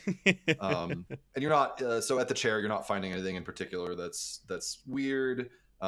Same with Amy. There's not any like really wear indications more than like, oh, you can see where the rough part of the trail passes through here because it's kind of, there's like it's a little more worn where the actual people would walk for the most part. Yeah. But then you're getting kind of close to, you and Mark have worked your way like a similar distance around. And you kind of turn your gaze up and see Mark, and like looming over him, it has has its hand on his shoulder and is kneeling and is still, its waist is at Mark's shoulders. So he's like down on the ground and it's touching him and he doesn't even seem to notice that it's there. Is this gigantic figure It looks human adjacent. It's hard to make out exact features in the driving rain, but it looks roughly human, but is every bit of 4.5 meters tall. Oh no. So kneeling down, it's probably, it's still 10 feet on its knees, three full meters. Give me a sanity check. Oh, Yeah, fair enough. Ju- 36 is only Amy saw that, right? Or Or did I say that as well? For now, at least. Okay, yeah. So Mark, it's touching Mark, and he doesn't even seem to notice that it's there. Oh, But Amy, no. you see it, and it is there. You can suppress your instinctive urge to, be terrified. But So Amy does a couple of things. She draws her weapon and also with her other hand points to it and says, "Mark, behind you," and then screams, "Anthony!" and takes aim with a gun, just in case. yeah, what does Mark do? Mark just goes, "Oh," looking over his shoulder. There's nothing there. So as you see Mark stand up, and the thing, like, its hand, as he stands up, it doesn't like push him down or anything. Its hand, like, stays on his shoulder, and he looks up, and you don't see anything. Anthony, you see the same thing. Go ahead and give me a sanity as well. Oh god, yeah. Yeah. Okay, yeah, you're fine. You're able to repress as well. But yeah, you see this gigantic figure that has its hand on Mark's shoulder. Yeah. And Mark is like staring like literally at its like navel as he turns around. Is it still touching Mark, or is it just like? Yeah, it has its hand on his shoulder. Its hand is also like, this big. Big. Oh my god. And is like grasped over his shoulder. Yeah. Yeah. I like immediately pull out my pistol and aim at it. And I'm like, Mark's like, guys, what are you doing? Oh, yeah, it looks like you're just pointing at Yeah, From Mark's yeah, perspective, they're both pointing yeah. guns at him. Yeah. Well, yeah, I'm trying to like aim it over because since I have a lot of clearance between you and it, I'm like pointing probably up a little bit. Yeah, yeah. I'm like, Yeah. Mark, that tall figure's right behind you. He's touching you. Oh god. He's like, come on, guys, that's not cool. I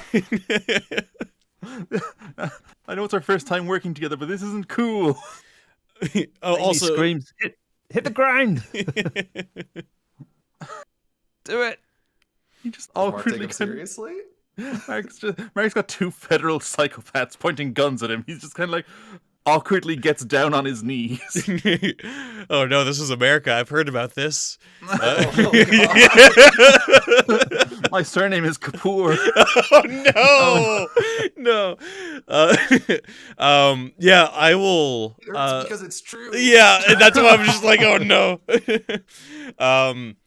Also, sorry, Jack. Did I take any sanity loss? I passed, but did I take any base? Was there any base amount? No. No. Okay. Cool. No, these guys don't have a base sanity loss. Okay. They're horrifying, but they're not so creepy that you lose sanity no matter what. If the creature isn't immediately like swinging out at him or attacking or doing anything other than being creepy as fuck, even though I'm very close to pulling the trigger here, I'm going to just yell like, get away from him, and like back off, and I'm gonna say like, Mark, come closer to us. Just crawl Told in your to get down, and he's I like, know. he crawls across. The Yeah, back of the like salt. just crawl towards us, buddy. In the mud. Yeah. And he's like, these psychopaths, what are they gonna do to me? Oh no, this Green Bay Packers poncho is a rental. So Mark is on the ground now and like trying to crawl. I'm trying to get him to crawl forward. towards us and I'm trying to like Yeah, question. it feels like your foot is stuck. Like you Oh can't. no. It must be caught on something, right? As to the other two of you, you see what's clearly it's like holding him back. Okay, I will start firing Mark at it then. can't see it. If he can't, if Yeah. it's holding on to him now, I'm gonna start plugging into this thing. Okay, we'll go into combat in that case. Hey. So what are your dexes? No idea. Is that that's under physical tab? Yep. My dex is 15 or yeah, Okay. 15. Ooh. My dex is 10. Mine Okay, is 10. So Anthony will go first, and then the thing will go, and then Martin will go. And actually, John, where's your? It's still relevant even if you don't know where you're doing right now in character. Oh yeah, no, it's 10. Okay, Same as- so yeah, same as Amy. you and or Martin, yours is 10 as well. Okay, yeah. So you'll both go simultaneously. I feel like she might go first because a giant monster's not holding her ankle. That's fair. Yeah. Also, you may still not even know what's holding you. Nope. I can't see anything in the rain. No.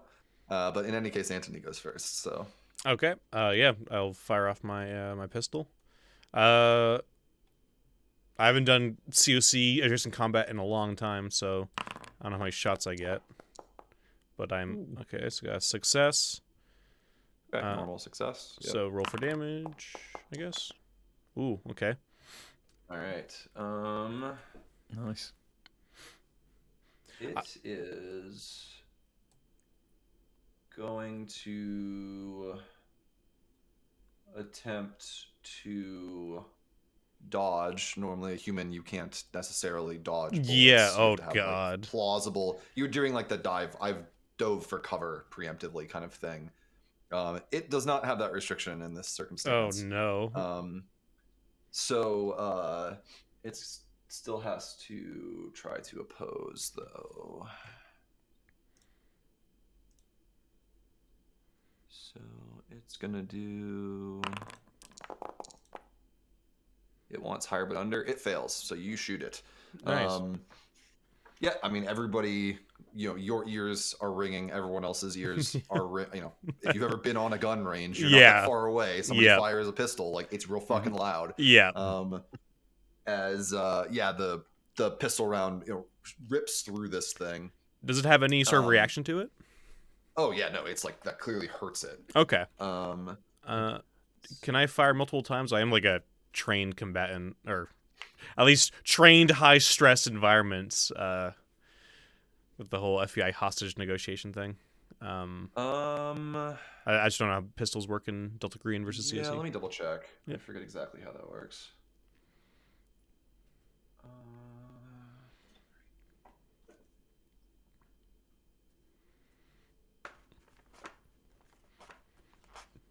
That would be terrifying from your perspective, John. You're just snagged on like a thing, and then immediately I start fucking. Just something has caught my trousers.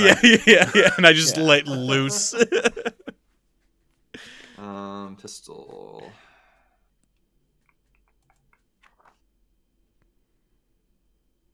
You're damn right, Ori. That's the first thing I'm gonna do. I don't remember how burst works in this. Give me one second. Okay.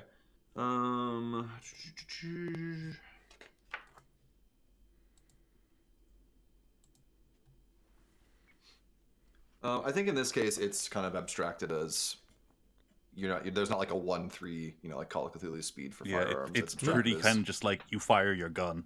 Yeah, yeah, that's fine. Yeah, yeah. So it's a bullet. Still 9 damage is quite a bit. So. Oh no, that's totally fine. I just didn't know how it worked. Yeah, I'm fine. Yeah, fucking sniper shot. Okay.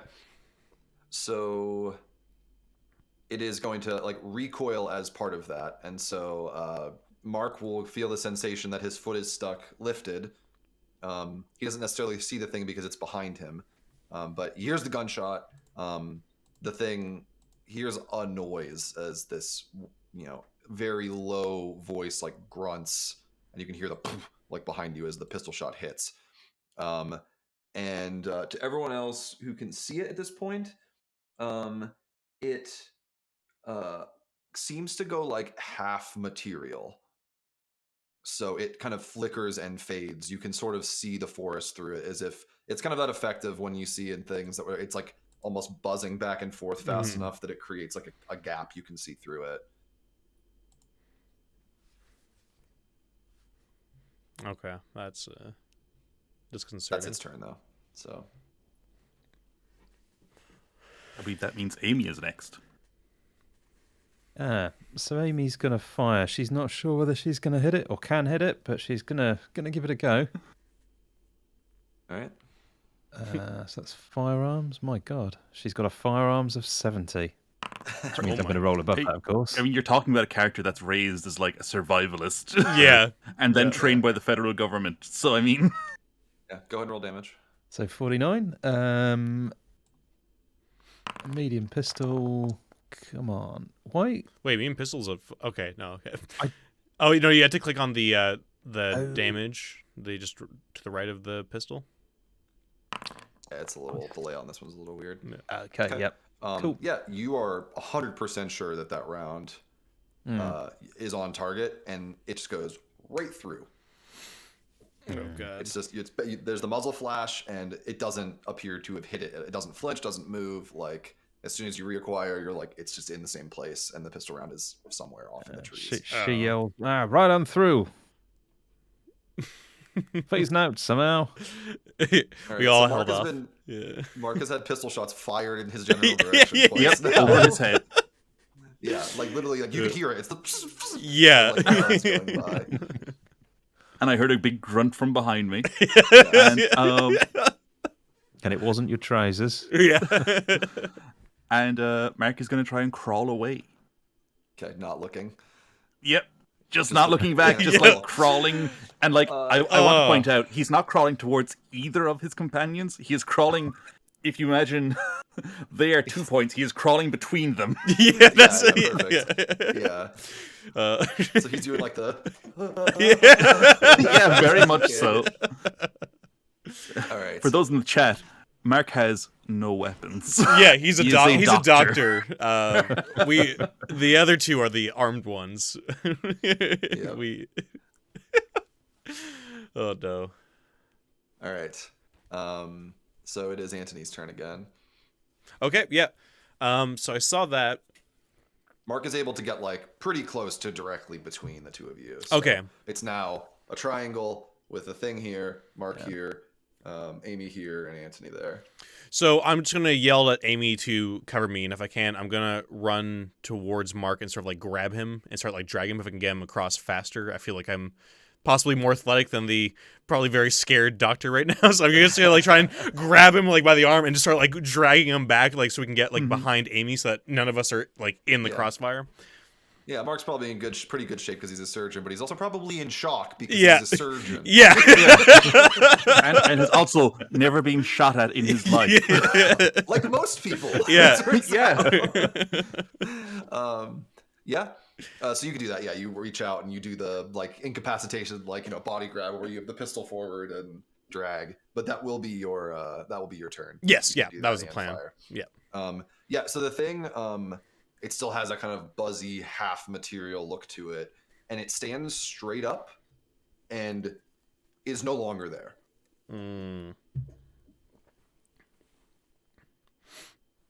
You are now. The three of you are alone in the rain now. I was gonna immediately drop Mark and just start like swinging my pistol around, just doing like the just like looking around. Amy's going to run over to where it was. Now, Anthony shot it, so I want to see if it sort of bled on the floor or something. Give me luck, because it's raining real hard. Okay. So...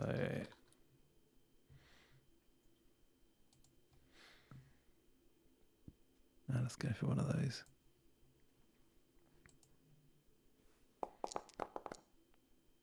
Yeah, that's under 50, so... Okay. Yeah, there is a bit of... It's red blood. It looks like normal blood. That is being very rapidly, like... Right, because this is like uneven basalt columns, right? So it's very rapidly kind of being streamed away out. I'm going to grab a handkerchief and just go whop and use that to try and capture some of it. Yeah, there's a big, slightly diluted but spotty red patch in the middle of your handkerchief. Yeah. Red blood, huh? Interesting.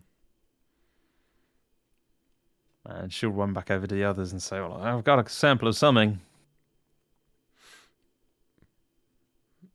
Well, let's get back to the ranger station, huh? And he's like, so Jack, did I ever see the thing when it was behind me? No, I not at didn't. all, actually. Actually, you may have glimpsed a bit of it when Anthony grabbed you. It's up to you whether you think you would have. I think he probably was like just caught in the corner of his eye. Yeah, like that. You've been vindicated in something having been there. Yep. Also, there is it's in a weird place, but there is a roll luck thing. It's up in the top bar of your character sheet. I have no idea why it's there. Oh, yeah. Oh, what the hell? Some sheets put Yeah, things up there, and you're like, oh, okay. Yeah. Okay, I see it. Perfect. That's good to know. Like the Yep. basin one will put it puts like a bunch of stuff up there, and you're Yeah. like, why is that here? That's It's where you clear they couldn't expect figure settings and out. about and stuff. Yeah. Yeah. It's And clear like I they get it, didn't maybe it know doesn't what fit they in wanted. with the with the rest of the sheet, or you might need it on any page that you're on, Yeah, depending on. that's Yeah. that would be my guess. Yeah. And it also never doesn't change, so it doesn't really need a field. It would just be Yeah. like a Yeah. hanging word where it said luck, and it would probably, yeah. Most of the people designing Foundry systems aren't necessarily good UI designers. Yeah. Very No, talented coders it's the classic web dev appreciate thing, all right? of them. Yeah. I'll put it Turns here. out UX and UI is its own skill. Yeah, it turns out there's a reason those people get paid good money. Yeah. Yeah. So, Um, do we want to head back to the ranger go ahead. station? That was the plan, or sorry, Jack, are you gonna say something? oh no, I was just gonna say, yeah, if we want to head back, and this is also worth the 2 hours, so we may want to. Yeah, I was just about to say I really need to go to the bathroom, so I was gonna ask. Yeah, so Excellent. we'll pick up with heading back to the ranger station. Awesome. After Yeah, that. we'll take a quick break Cool, here, cool. guys. Sounds good. Be right Back in back. tick. So, y'all are headed back to the Trailhead Station. Give me everyone do an alertness roll. So this is at a actually this one won't be at a minus, but it is Critical like I said, it is failure. pouring. Oh Nice. no. Normal failure. Normal success. Normal success. Yeah. Okay.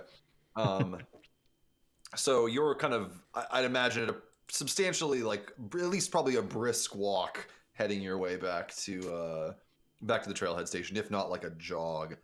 It's only about a mile away, a kilometer and a half, so not too bad. At a walk, that's 15 minutes or so. At a jog, it's 10. And Amy gets a really weird whiff of something across the rain. It smells like a mixture of cinnamon and chlorine. Does anyone else smell that? No one else smells that. You can point things out, but you can't point out a smell. Kind of like a swimming pool and, what I remember of my old mother's beacon.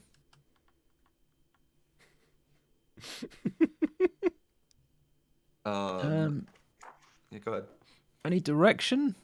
That's a dumb... I mean, is there a wind blowing and it maybe came from that It's direction? hard to or- tell in the rain. Yeah. Like you can look around a bit. Do y'all like still have your guns drawn at this point? I'd say they're at the ready, but probably not drawn. You're not doing the Yeah. sprint with gun in hand. Yeah, no, it's definitely not drawn at this point because, like, yeah, as I would say, because we're trained people, we know what that's a horrifying, terrible thing to see, but we also cannot panic everybody else there. That will make Yeah. things worse. So no, I will have my gun put away. Cinnamon and chlorine. It's like that's two such strong smells that I cannot actually imagine together at the same time. Right. And I'm like, that is disturbing as a combination. Yeah. So you're moving up the trail at like presumably like a jog, essentially. Like probably not a real jog because it's a little too rough, right? But you're a quick on pace to make it in less than 15 minutes to the trailhead. And so there is like it's a little sparser than normal because it is at least was relatively dry here, but there is like undergrowth still in this part of the trail. It's relatively shaded by the heavier forest here, and so it's like the big kind of there's actually a page that says what's in here. Like grapes, like gooseberries, pygmy rose bushes, stuff like that. And from either side, there's like rustling up ahead. Like you can see the bushes move from either side. And two small, like pale white, like, ghostly white almost. They got a skin tone like the Prometheus guys. Like child-sized figures come like sprinting out of the bushes, and immediately everyone is now hit with this waft of chlorine and cinnamon. The fuck?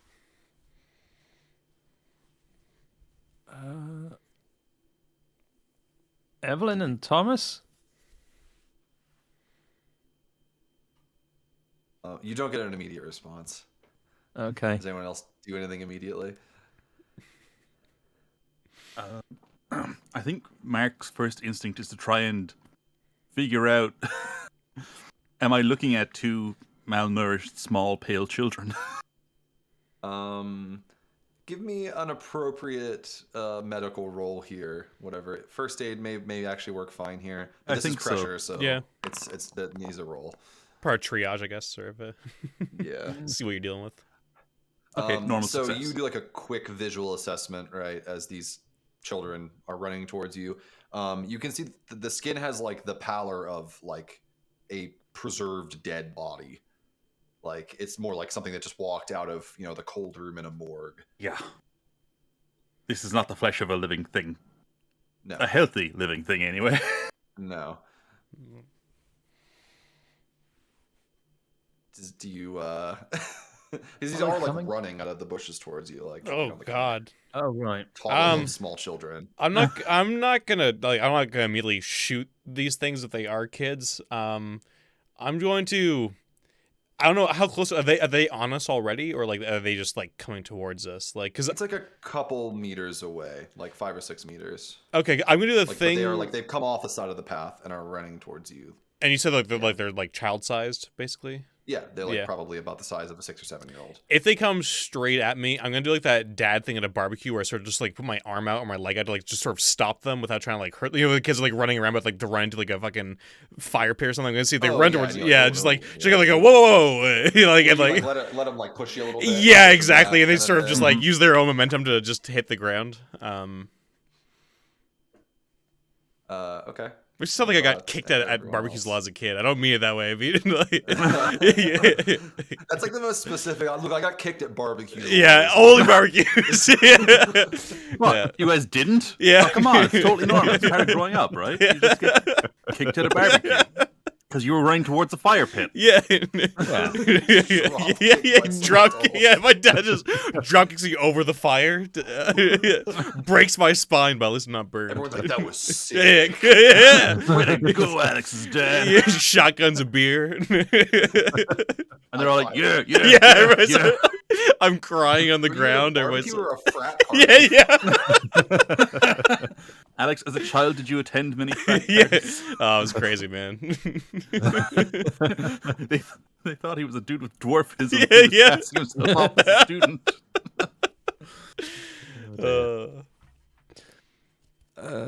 Amy will pull a gun. You said child-sized as opposed to child, so I'm going to kind of... I mean, they look like kids. They look like Yeah. naked, very pale. Unnaturally pale kids. Yeah. Hey, she's do gonna... they have hair? Yeah, they have hair. Okay. I was just like, I guess it's a Prometheus comparison where I'm like, Yeah. Oh, oh yeah, no, there's these bald. fucking weird, Ugh. naked, bald, super pale children run towards you. You're like, no, that ain't right. That's just not right. She's going to pull a gun but not fire it yet. Okay, they don't seem to react to that. Oh, fuck. All right, so Mark notices stuff. Does he say anything, or do you just let him? Mark, if Is he unsure of himself? a little bit, because he doesn't have. So if Anthony stops one kid, Mark will go to stop the other. Okay. Yeah, so like Anthony, like you stick the leg out, and the kid runs into it, Yeah. and then pain shoots up your leg as its like nails dig into the back of your thigh. Oh. Take 1 damage automatically, Oh, boy. and it like clings onto your leg. All right. I'm definitely fucking gonna and, kick this like, thing, then. The face looks up at you, and the eyes are like sunken in like a corpse's and are milky white with cataracts. Oh, Jesus You can fucking see that. Christ. You can see that like the skin is like torn and peeling and desiccated looking now that you're this close. I'll say that since also go ahead and roll sanity. I was gonna say, yeah. I'm gonna scream, Amy, shoot! Oh boy, that's a failure. Okay, Well, you that's may not a have to soak success. This. So All right. it'll be 3 damage. You can spend willpower and roll a d4 to soak that much damage and sanity. No, I'm good. I'm you gonna. I'll take Okay. the sandy hit. All right. So I will give Mark a reaction since you already were kind of suspicious. before they came up to you. So you noticed the same thing, and you're still going to roll sanity. But of you course. noticed the same thing before, you kneel down and are like, "Whoa, child," and it like grabs onto your face or something. So yeah, you can make a reaction like around, Hey there, Chief. Whoa. Yeah, so like he's got too much momentum, and he's closing the distance with this horrible child thing. But so he's going to switch from going down to scoop them up in his arms to a drop kick, like what we joked about happening to Alex. Oh, you guys thought I was joking? All right, success. So go ahead and take 1 sanity damage,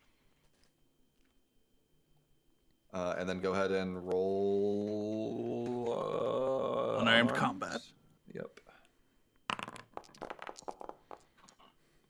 Ooh. All right, that'll be a success. Normal success. It's not going to try to dodge or anything, so, or even fight back yet, because they're not that smart. But, yeah, go ahead and roll damage. Oh no, I just meant to. Oh damn it! Second, there we go. 1d4 minus 1. Ah, jeez. You can't do 0 damage, luckily. So, because it looks like a child, I kind of like some instinctive thing holds Mark back, and he's like, and just kind of catches it on the hip. yeah.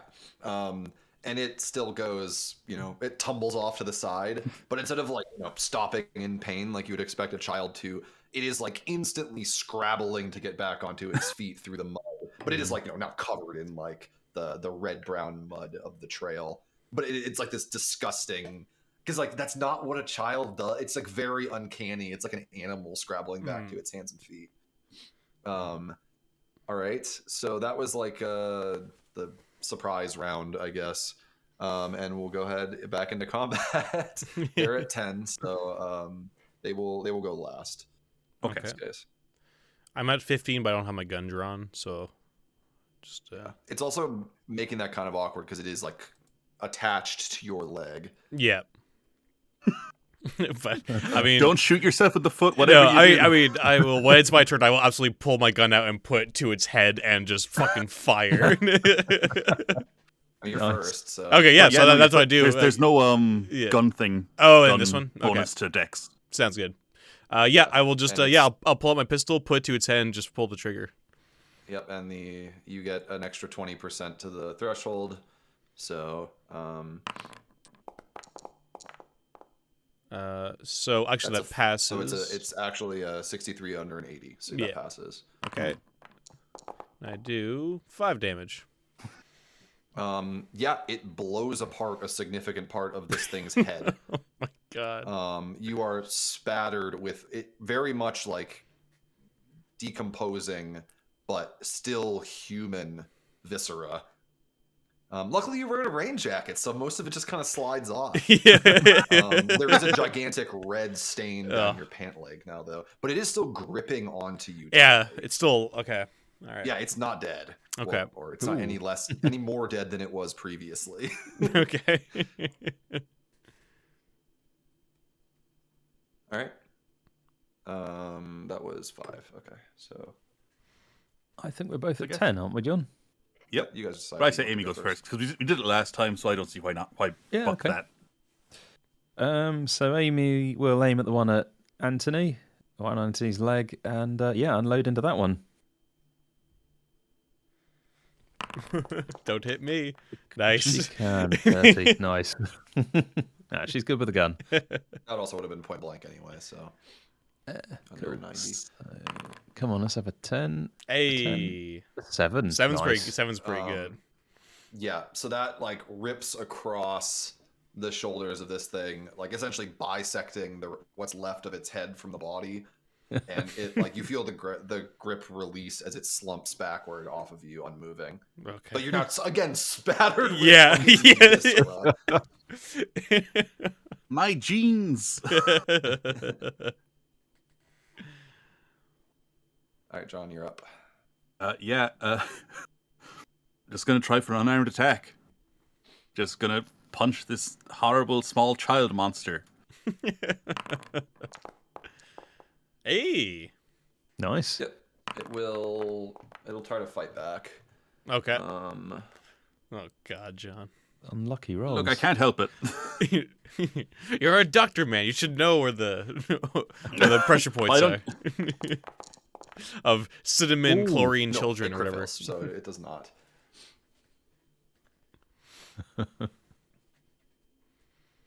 So you do another 1 damage. Yeah, it's just Pow! me and Amazing. me and Martin are just doing fucking trick shots at this one guy, and just over on John, just like bah, bah. It's awkward. Like Yeah. you're like on your knees pretty much, and you're like in the mud of the trail. So you're both overcoming your like instinctive human reaction to Yeah. not punch children, and also like you are muddy on your knees on a trail while it's pouring down rain. Exactly. Guys, I wasn't able to be very good at fighting at the best of conditions. All right, so it gets to go again on a fight back, even, right? Trying to remember I think without so, looking yeah. up. Yeah, Yeah, so it'll because it's not trying to shoot, or right? If it was trying to Yeah. shoot or something, it wouldn't be able to go with. The That's a fight back. different action, but yeah. So I think I can Yeah, fight so back in to this its case- fighting. Yeah, so it's gonna try to grab onto Mark like it did to Well, like the other one did. to Anthony. Yeah. It will not. That's a bad failure. So yeah, it like gets up and is like struggling to catch its feet in the mud. And you're able to kind of easily brush it off to the side. Are they making any noises that sound human at all? Like, is there any way that it seems like they're trying to talk or anything like that, or is it just It doesn't even sound pure like they're animalistic? breathing. Okay. Yeah, it's more silent than they should be. There's not any like grunts or like gasps as they're hit. It's like no noise. I'm imagining like two small versions of like the terrible Deadpool in that Wolverine movie. The like the end where he just like has sunken eyes, and he's just bald and white. Yeah, doesn't speak. Is it my turn? Yep. Sweet. Yeah, I will. If I can, I'll just run up towards the one that's on the doctor, and I'll just fire into it. Trying to like sort of aim, so I'm not hitting the doctor. That's That's a pass. all right. Yeah, Because you get it's 20 You for did point 20. point blank, and 10 damage. Oh shit! Ooh, That's enough nice. to kill it. Yeah. Yeah, I softened it up center for you. mass shot. yeah. It blows a big hole in it and it crumples forward in on itself. Also, did anyone not make a sanity roll for this yet? I'm just gonna haven't. scroll back up and check because I'm not. I think just Fire, I think just everyone Marn definitely needs to. because No, Yeah. I made it. John because and I I did. got the one. yeah. Right, yeah. Oh boy. Yes.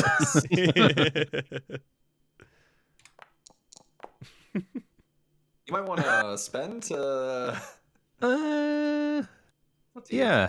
Yeah. How do I do that? Okay. So it'll be a D4, and you'll Yep. remove that many willpower, and you'll also reduce the sanity damage by that much.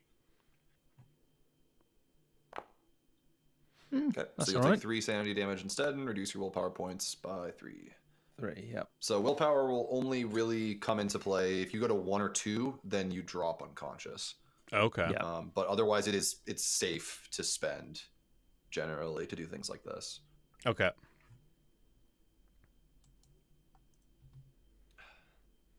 Okay, yeah, it is quiet other than the sound of pouring rain. Again, everyone's ears are ringing because a couple gunshots went off. But At these very two- close range. Yeah. There are 2, white desiccated child corpses now sitting on the trail. Yeah. Amy says to Anthony, well, we better do some clear up here and get these things away. I mean, just don't agree. Well, we're not the CIA. We don't cover up things. We work for the people. You have to do that. No, that's an explicit part of your mission. Yeah. Yeah. No. Yeah. Let's grab these bodies and let's find a good place to put them for the meantime until we can find a permanent solution to getting rid of their bodies. We're gonna have to wait until it stops raining. I think. I mean, can't the be lighting rain's the the fire in perfect this cover. rain. Yeah. Get rid of all the blood. Yeah. Hey Jack, is there any blood? Yeah, no, it's Oh yeah, you but said. it's like semi-coagulated kind of Yeah. like. Yeah. Yeah. So, like, I'm going to take out the little torch that Ranger Kina gave us. And I'm going to look at the back of their necks. I've got a sinking feeling in my gut.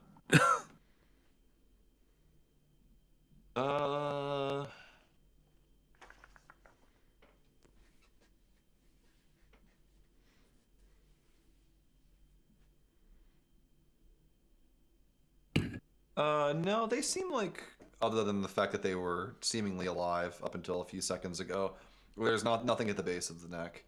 Okay. They do seem to be biologically or physiologically, I guess, really about the same age as Brandon. They're like 6 or 7 years old.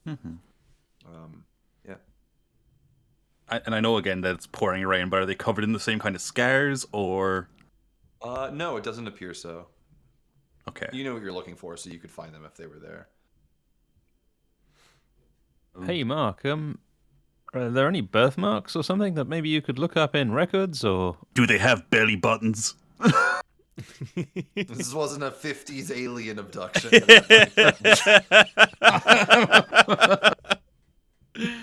God, that would be like the most 80s Call of Cthulhu gotcha ever. Like, sorry you didn't ask, but that's important. Yeah. I know you have 60 first aid, but you didn't think to check whether or not they had belly buttons. Sorry, maybe next time. You failed. No one dies. How close to Area 51 are we? We're like That's a state. different We're a state entirely, over. Mark. Closer than you would think. Mark? but Yeah, not that close. we're on the right side of the country. We're just Yeah. still You are, yeah. extremely You're far probably only away. about 500 miles away. We're about 3 Englands away. Now, long ways or short ways?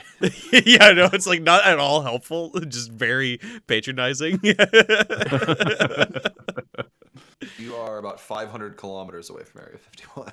Yeah. It's only one state over. Yeah, it's just a little actually. trot. Couple of minutes 6 in the ship. hours, yeah. Yeah. I'd rather drive if you stick at 100 kilometers an hour for the whole thing. Yeah. Can we go check out where they came from? Because this Yeah. is fucking crazy. Like, they just came out of nowhere. Mark's going to roll them off the trail.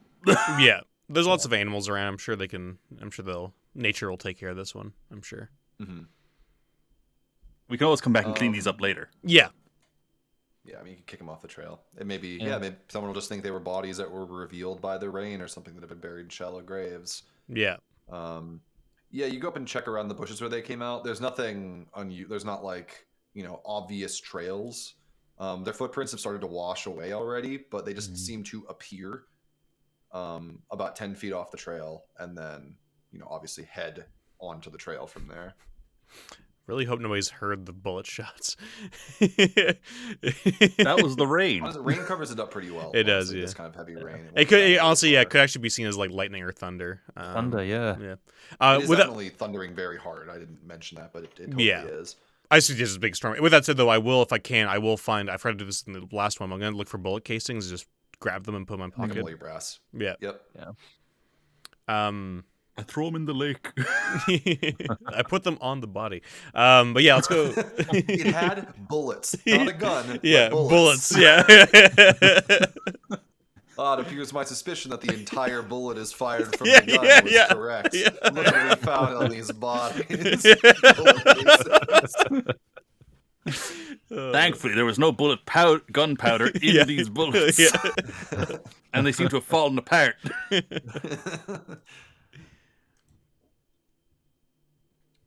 Okay, so just it's kind of trivial to toss these bodies. I mean, they're children's bodies; they're not that heavy. Yeah. You can toss them a ways off the trail and make a mental note of it.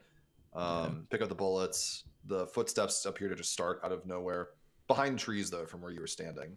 So, out of sight from where you were. But otherwise, just heading back to the Trailhead Station.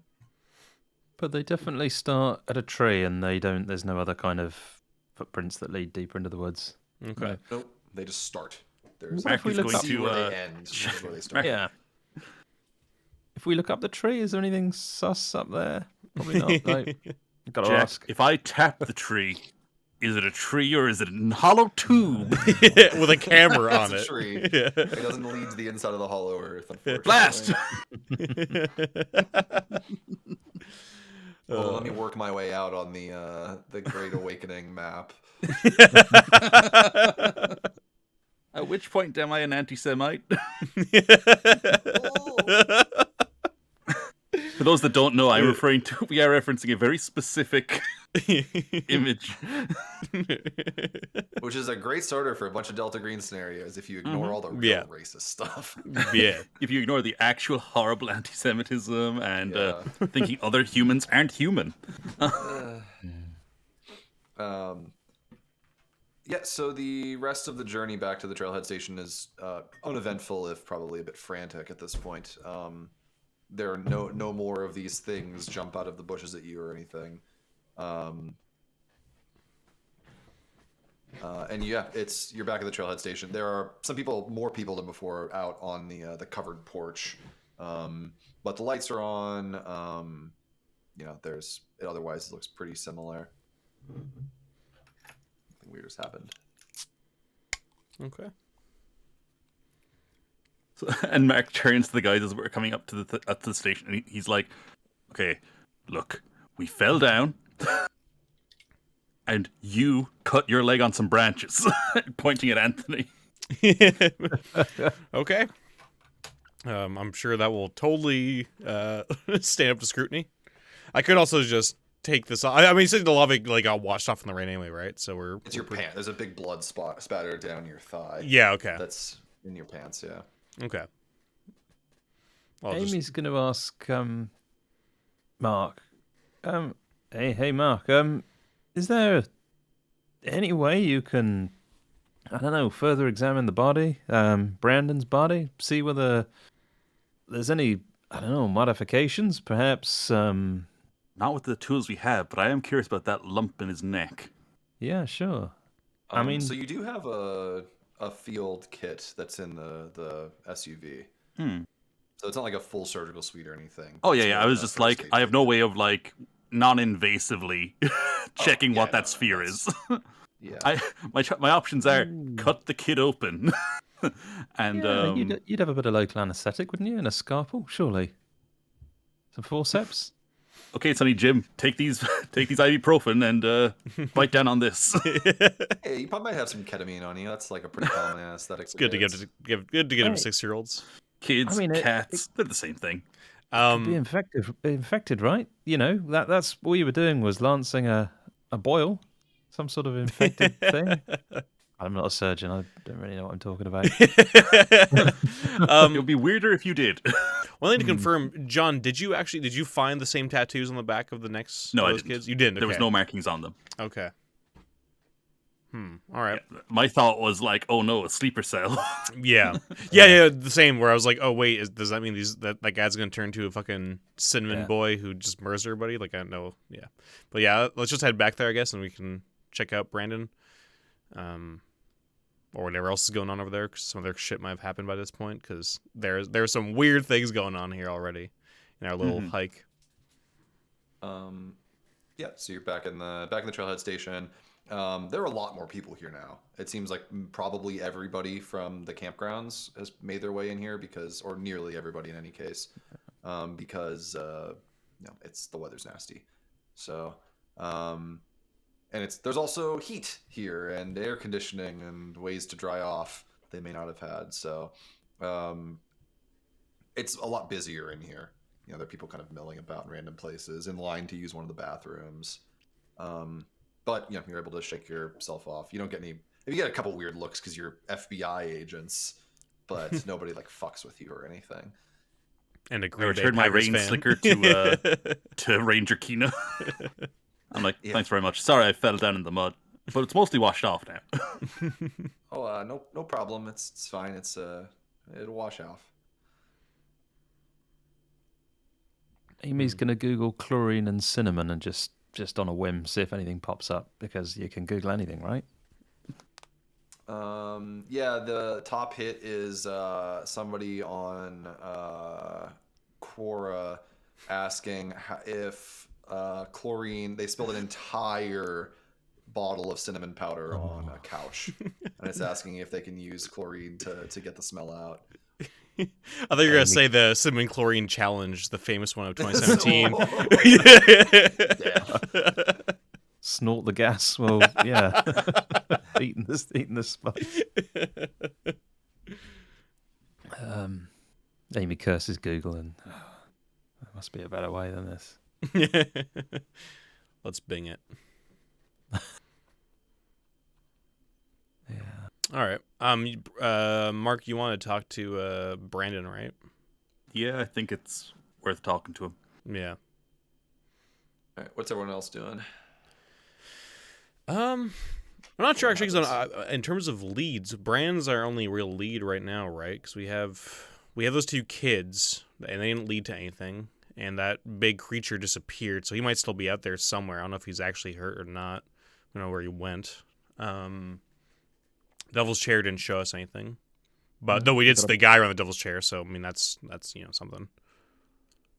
We got a bloodstained handkerchief, and Yeah. perhaps we can ask Ranger Keenan about any local legends, because if these things have been around before, there Yeah. may be some sort of tall tree man. That's a good. Myth. That's a good idea. Yep. Yeah. Hey, Ranger. Yeah. Oh yeah. How's it going? Yeah. Interesting walk in the woods there. Any local legends around here, maybe from the indigenous tribes about I don't know, stuff? Seems like Well, I'm not really much of an expert on the Native Americans there that are from this area, but I'm sure he like roots through some pamphlets. There's probably one in here somewhere. Sorry, I'm really more of a biologist than I am an anthropologist or anything. So if you guys don't know, like park rangers in the U.S. generally have like a degree and they're not like volunteers usually. No, just bumpkins. Yeah, they're not just a It's bunch of woodsmen. No, they're federal employees. Yeah. Yeah, they are. Because it turns out, being like backpacking for a living is pretty dangerous. Who could have thunk it? Yeah. No. My specialization is really more in wildlife and such. So I don't know much about that. Of course, we always get plenty of weird sightings of your cryptids and what have you out here in the park. But people see things. They think they see things all the time. yeah. So, Any particular themes? strange figures in the distance, that sort of thing. Your big feet and things like that. Yeti and that kind of thing. Yeah. Yeah, of course. I mean, it's a big park. There's plenty of things to be seen.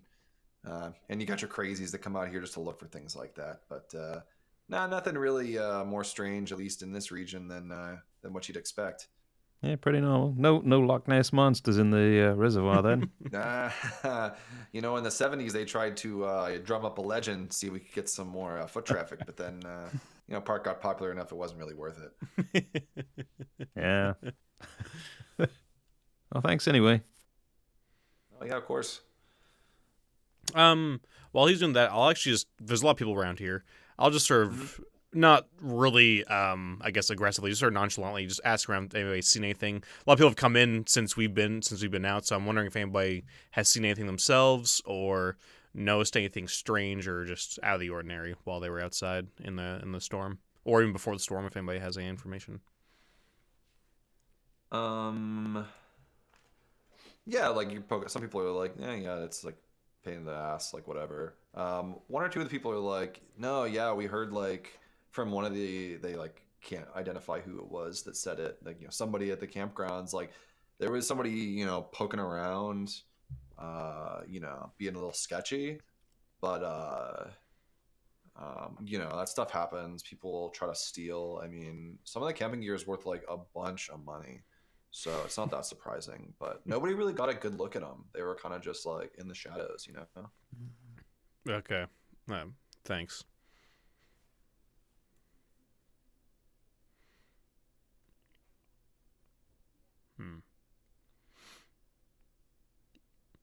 All right.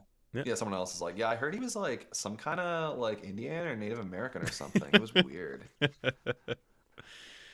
Did anybody else get any sort of look at this guy or anything? I'm just gonna like ask around, like anything in particular that anybody can give You me. get like a couple like accounts that are clearly somebody who heard the same Yeah, thing from someone from you all these already Valley talked to. girls. Yeah, I mean you're in California. No, I know. I like it. I'm just saying, like, these fucking these Valley girls are not helpful at all. All right. Yeah, you get kind of the same. That's about as much concrete detail as you can get. Yeah, just But it is like like a lanky somebody poking around on the edges of the camp. okay. When Mark goes up, Brandon's like asleep in one of the low bunks. And as you walk up, like one of the chair at the nearest desk like slides out and bumps into your foot. Ooh. And Mark like looks down at it and is like pushes it back. He's like, "Oh, jeez, that's weird."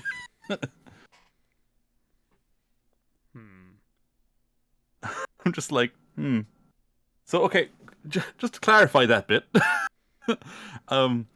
was that a thing obviously moving, seemingly Yeah, under chair its own? slid. Yeah. Yeah. No, there's a man under the desk who just shoved it. I mean, you look like there's like a kid hiding under the desk or something. Yeah. Yeah. And Mark like is just like, "Oh, jeez," and he like swats at the air around. So I just swats at the air around the chair. No fishing line or anything. Oh, jeez. That's weird. That's real weird. Anyway,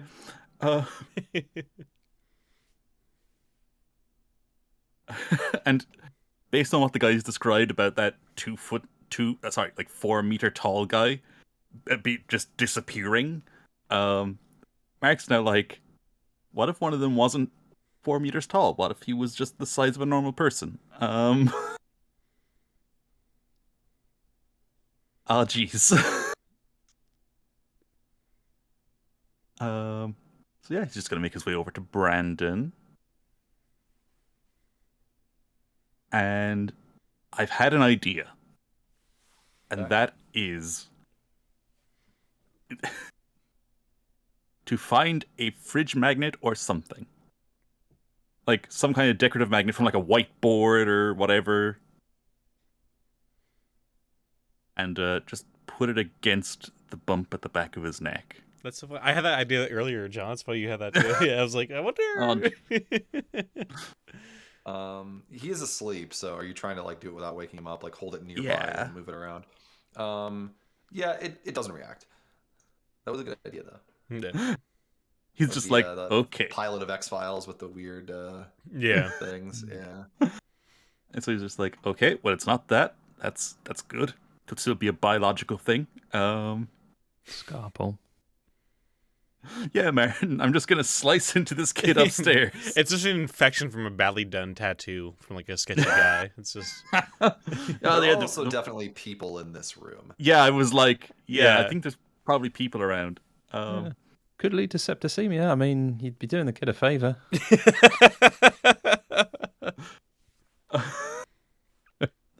Sorry. So part of my brain is like, is this invisible thing protecting Brandon, or is it like I'm trying to gauge, like, so I'm trying to figure out ways to gauge this force, and I'm like, alrighty. So I'm going to. Can we just say I picked up the first aid kit on the way in, just being Yeah, like, that's fine. yeah, You right. probably- you actually Save probably the have scene to of, go fast. okay, I walk out to the car, get the Yeah, raincoat you from the have it, guy. yeah. No, It's I like want it's like all kind of narrated. first responder duffel sort of thing. Yeah. And he's just going to try and he's just going to wake Brandon gently. He's like, "Hey buddy, I just got a quick follow-up check. How you doing?" Yeah, so as almost not exactly simultaneously, but like, he's like kind of groggily, waking himself up. And you can hear that from up here, and people downstairs can hear it as well, the other two of you, and obviously everyone else in the building. There is over the drumming sound of the rain, there is like a smashing, rending, like it sounds like a car accident. And indeed, there are briefly like that you can hear like, you know, the first like the of like 2 or 3 different cars before it's silenced as if the alarms are going off. And it's huge. It's coming from the area of like the backpacker campground, like where people would have the civilian cars parked. And somebody like one of the people down there that Anthony was talking to is like, that sounded like my car alarm. It's like a weird one, right? Yeah. He's like, you know, grabs his like his sleeping bag from off of his back and unzips it and kind of pulls it over. And you notice a bunch of the people doing the same thing, where they're kind of like, oh, it sounds like somebody's fucking with our cars. Oh god. And so they leave. Do you think we should stop them And- so we can deal with this ourselves? Do you guys think? Think we should go there ourselves? I think it might be better to let them go. Okay. All right. It might just be a tree, Yeah. All right. you know? This does also draw pretty much everybody from the room that you're in, John. So Yeah. you know, if they're not actually going down to check their car, they're trying to figure out what's going on. I will Also, follow everyone's them. fucking bored. Yeah. I will follow them. Okay. Okay. I want to see what this is about. Amy gonna stay or follow? Yeah, Amy will stay with Mark, Okay. just in case. And like Mark is sitting on the edge of Brandon's bed, and he's just like, "So, buddy, look, there's a little bit of a lump in the back of your neck, and I'm gonna need to test it. It's just a little needle." And he takes out a really small shot needle. No, I don't like needles. Okay. Well, I happen to have, and because he is a doctor, he has a lollipop on him somewhere. It's actually in the first aid kit. It's a high sugar thing. Yeah. Just in case you're dealing, diabetics or something. Yeah. Yeah, exactly. It's just a just in case. But he's like, look, if you let me use this tiny needle, and it's just an insulin needle, right? It's super small. He's like, if you let me use this, I'll give you this lollipop.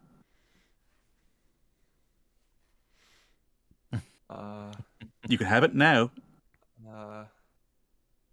Give me human. I would like to try and can I persuade you to let me use persuade? Because I'm better at one than the other. Yeah, I'm very Yeah, that's persuasive. fine in this Yeah. case. That makes more sense. Oh. 4. Okay. Yeah. Normal Nice. success. Yep. Oh, okay, but you just one poke. That's it. He's Okay. like, one little poke and it's done. And and he's like, and look, I'll make sure that it's super small. You'll be all right. And he just like ruffles his hair. So he just gives him the lollipop and then applies a local anesthetic gel to the area.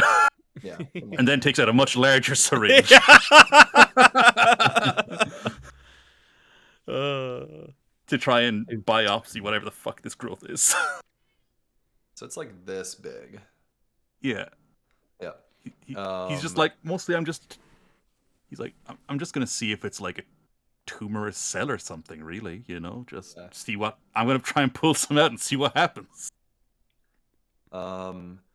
Yeah, so you poke the needle in, like you wait 30 seconds or whatever for the anesthesia. Poke the needle in, it's hard. It's not like a growth. It is like it hits something solid. That's obviously you haven't poked his skull or his spine or anything. Yeah. But yeah, it's like a hard object. It's a fucking computer chip. Oh no. Yeah. I'm like, can we put this kid's head in a microwave? We'll flip back to Anthony, Tony? because you're following people away from the scene. So it doesn't take too long to get over to the backpacker area. People are like jogging over in the rain, and you can just hear like, not terrified, but like people are like freaking out, like, what the fuck, man? Like, and a couple of the cars here look like they have been crushed and folded in half. Like a fucking monster truck ran them over. In fact, most of them. People are like freaking they're like, what? And a couple God. people are like, I like clearly like I don't know what I'm gonna do. Like what the fuck? Also, you give me a sanity check because this is clearly not like it was hit by lightning or something. Yeah. A tree didn't fall and cause this. Yeah, Right. I passed it. Okay. Yeah. No sanity damage. Okay. I still got my like FBI thing on and everything, right? Like I'm still obviously an FBI. Yeah, I'm gonna start yelling at everybody to like get back inside, go back to the cabin. I'm like, this is possibly dangerous. There could be fuel on the ground. There's a lot of stuff. There could be some electrical thing. Like everybody, like go back into the cabin. I'm gonna start yelling at everybody to start like going back there, and I'll like meanwhile I'll either call you guys on the cell phone or use my walkie-talkie and be like, hey, you guys gotta get out here to the campground. Something's run over all the cars here. They're all destroyed. I think was Gravedigger here. Oh shit. Give me awareness. It'll be at a -20 though because of the rain. Alertness. Or alertness. Yeah. Sorry. 12. Okay, that'll still pass. I actually would have passed at a -40 if I give you the full penalty. Yeah, you notice very vaguely. So like the camp area is like it's within sight of the ranger station under normal conditions, but it's like a 5 or 6 minute walk. It's like maybe 3/4 of a kilometer or something away. And you can see 4 really tall shapes just on the edge of where you can see in the rain, moving. They're coming from kind of the side, but like between you and where the trail station to be, moving towards the station. Oh Jesus. Oh God. I am going to yell at talking. I'm like, I need backup right now. The way I got 4 of these goddamn creatures between me and you guys. They're moving towards the trail station. Oh, they're moving towards the trail station. Oh, they're moving towards me. Yeah. Okay. I'm gonna yell at like they're coming for you. Like get out of there. The creatures are coming for you. You've told all the backpackers to go there, so they're all filtering back out towards the Oh trailhead. no! What have I done? Murderer. No. How the fuck are we going to cover this one up with swamp gas? Lots of swamp gas. Yeah, And lightning this is also bolts. this is like the hardest storm you have ever seen. Yeah. There's like the big like violet crown like sky lightning going on like that lasts multiple seconds like we'll flip back. We'll get to Amy in just a second. We'll get back. So you hear this over the radio, both of you, because you have the kind of the FBI, like the walkie-talkie that you can pull the earpiece up and put it in, right? You may have. I mean, Amy probably has it in for that matter. Mark may or may not. But you hear it regardless. Yeah. I mean, in Mark's case, if you don't have the earpiece in and it's just through your walkie-talkie, it's like Brandon hears it and he's like, "Well, what are they talking about? Is it the tall guys? It's moose. Huh? Yeah. Are they scared of a moose? Oh, buddy, moose are real dangerous. You gotta be careful. I mean, and he's like, no, a moose will hunt a man. He's like vaguely like, Moose are I terrifying. didn't know moose were so scary. Well, son, let me tell you about the rutting season. And then his eyes go wide, and he like starts shaking, not like seizure shaking, but like like scared, like really like, and just starts screaming. And there's the sound of rending metal again from outside of the Trailhead Station. Amy is still on the bottom floor. She can hear this. So Amy will run up to Mark and You run just up sort the of stairs? say, "Sorry." You run up the stairs to Mark then? Yeah. Okay. Yeah. And say, "Look, I heard on the radio these things are coming at us, and So I wonder Brandon if is screaming like in this room. I wonder if they're after him. Maybe you should get that thing out of him." So you're up the stairs, and like the stairs do that thing, right, where they just kind of, there's not a door or anything, they just kind of open up onto the second floor, and there is this massive crash as the ceiling. So like, I imagine everyone here is. If you look here, Amy's probably here, and Brandon and Mark are up here, and there is a huge crash as the roof across this part of the station caves in, and you can see the radio tower has fallen on top of the building, and it crunches down like all the way and until it lands on the floor, the ceiling of the first floor. Both of you just roll luck. Oh God.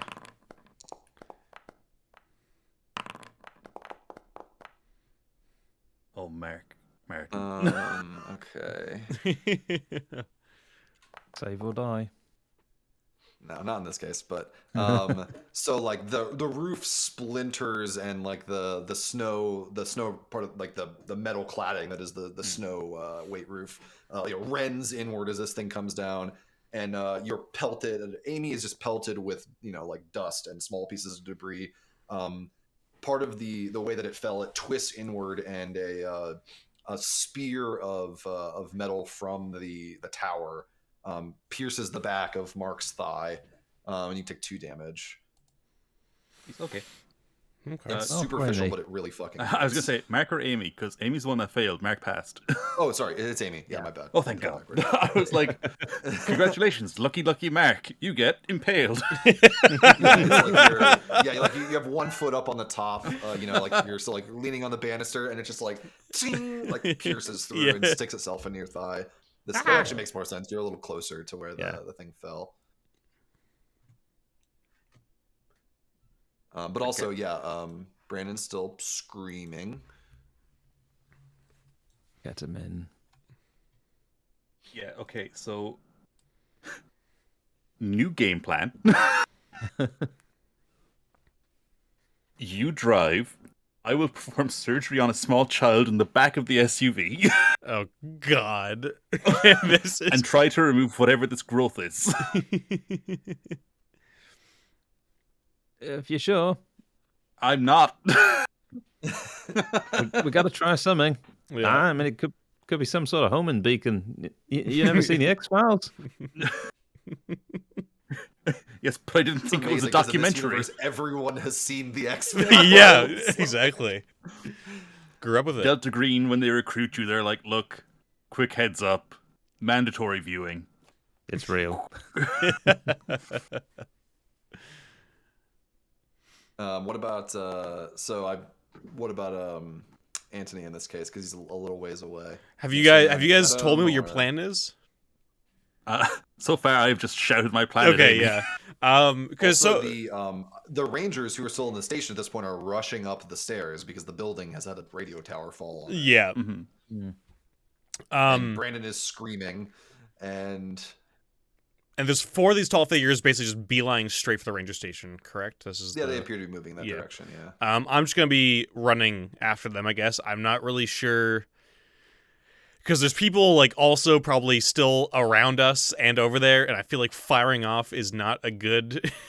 No, and you also would have heard this noise. This would have been a gigantic crash. Yeah, so far everything has been like storm stuff. I feel like if I start shooting around a crowd, that starts becoming a real like. There's extra details to the story, so I'm basically just gonna run after them. Maybe try and get to the SUV, possibly to get out of the way if I can or my plan is to maybe get to the SUV and not that I can get there now. Possibly get out of the way of these 4 creatures. I don't know, but I guess we're gonna try and book it. Or try and keep Brandon away while you try and do this fucking shotgun surgery. All right, go ahead and give me an athletics. We'll just see if you can get pretty close or if they're gonna have to swing around and pick you up. Okay. Athletics. Is that just like a strength? It's athletics. Oh, I see. I see. There's There. Second row. Yeah. 3rd row. I failed by 5. Okay. So you're still they're gonna have to purposefully swing around towards the campground and get you, but you're still able to get pretty close. It will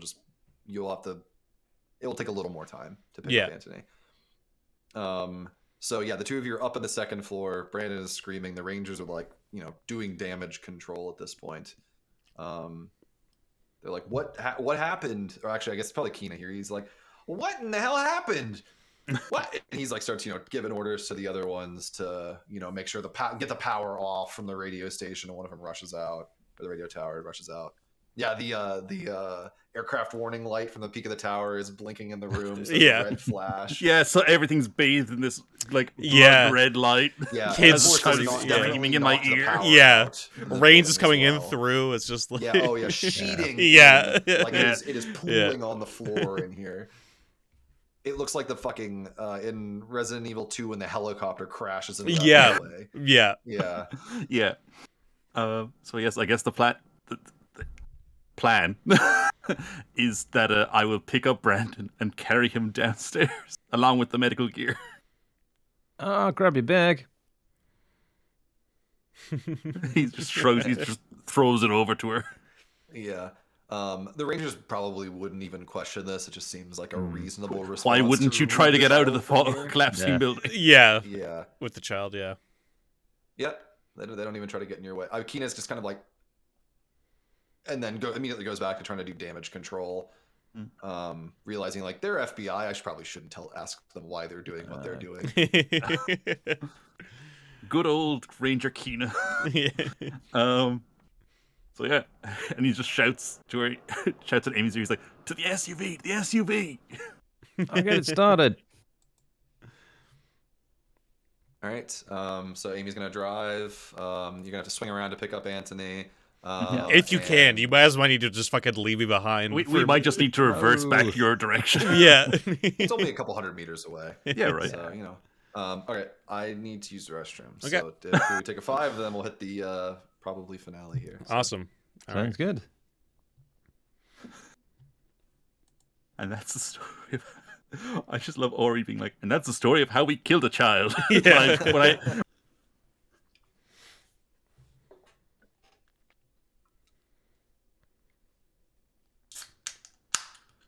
Okay. I feel like I need to switch to less ambient music. it is like the track I'm on is pretty chill.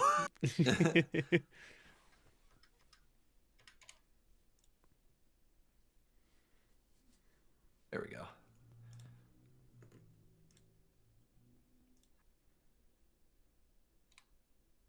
You want to switch to the same playlist? It is this one. Okay. So, Amy hops into the driver's seat, and Mark is bodily carrying Brandon into the back seat. It's it's bench seating because it's the rear seat, or it's the middle row of an SUV. That's 3 rows because it's a Tahoe. The back is probably folded down because in the back of the vehicle there is the shotgun, and then there's a carbine actually that's below it as well, like an AR-15. You can see Anthony like in the rain. You can squint and make him out coming towards you, and the Tahoe starts up just fine. So. Well, I guess we'll head carefully over to Anthony. Yeah, just a crawl, right? You're not Yeah. hurry. Yeah. Better safe than sorry, guys. Yeah, it's muddy, right? You don't want to like hit him or something. That'd be real No, bad. would hate to get out of control and slam into his side. Where are the creatures in reference to us? Like, are they between us? So you can see them. They're kind of off to the side right now. You can make them out to your right, Anthony, and everyone else. You can see Anthony on your left, and they're like back left. Okay. They're not that far away though. I see, yeah. Yeah. Okay. I'm just hauling ass after you guys in the mud. full-on, Yeah. sprinting, Yeah. like, every third step, your boot catches Yeah. in the mud. Yeah. And you're like, yeah. All right, so you're going to carefully or quickly pull up toward Anthony. Oh, quickly, definitely. I mean, this Yeah, is yeah. It was an action Okay. scene. Just out of curiosity, what's Amy's drive? I'm not going to check for it here, but It's really good. It's 70. oh wow, Oh, okay, fuck, that's yeah. a great thing. Yeah. It's fucking survivalist lady. Yeah, so it, you go up and it skids, but you click the Tahoe into 4-wheel drive, obviously, before you drive. Yeah, she kind of speeds up and then pulls on the handbrake and does a J-turn and sort of Oh, slides yeah. it round the Yeah. floor, ready to get in. So he gets covered in mud. Immediately fucking broadsides me with the car, knocking me out. From Hot Rod, where he's walking Yeah. with the big thing of like liquor and then just gets hit by it. No, yeah. So the Tahoe, slides up next to you, and just open the back door, and you can see Mark and Brandon like on the opposite side of the middle row of seats. The back row seats are open, and there's the rack of equipment in the back. Yep. I'm definitely going for the shotgun if I can. There's also a carbine. Oh, fuck yeah, I'll go for the carbine. Yeah. Yeah, it's got a couple mags of ammo. Sweet. I assume Amy probably steps on it. Definitely. Yeah. And at this point, the Kenyani also step on it. One of them, like, essentially stutter appears near the front of the vehicle, like, immediately after you step on the gas to hit towards the trail. Okay. We're going to do an opposed driving versus melee armed attack. That's interesting. Actually, no, it's Never going to done one of melee. these. Okay. So in this game, you want to get high without going over. It's blackjack style success. So you want to roll. Essentially, a 69 is the best result that you could get. Hell this is yeah. nice. Nice. Nice. Yeah. Obligatory nice. Obligatory Oh, nice. thank Yeah. you. Thank you. Yeah. Thank you. Okay, so the thing will roll first. It will fail, but go ahead and give me the drive anyway, because you both fail, something bad will still happen. You both Oh, fail, no. nice. No. So, what are you trying to do to avoid? Like, what is Amy's reaction to try to avoid this thing? Well, it she's is like- just gonna. Essentially playing goalkeeper, right? Like, if you veer off to the side, it's trying to like step that way, and it has big. Well, let's steps. say that. I mean, is there much of a gap between its legs? Is it trying to occupy the road or the trail by maybe standing with its legs apart? Probably a bit, yeah.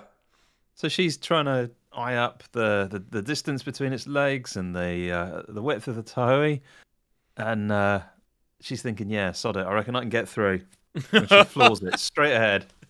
Okay. There goes a headlight. Yeah. Okay.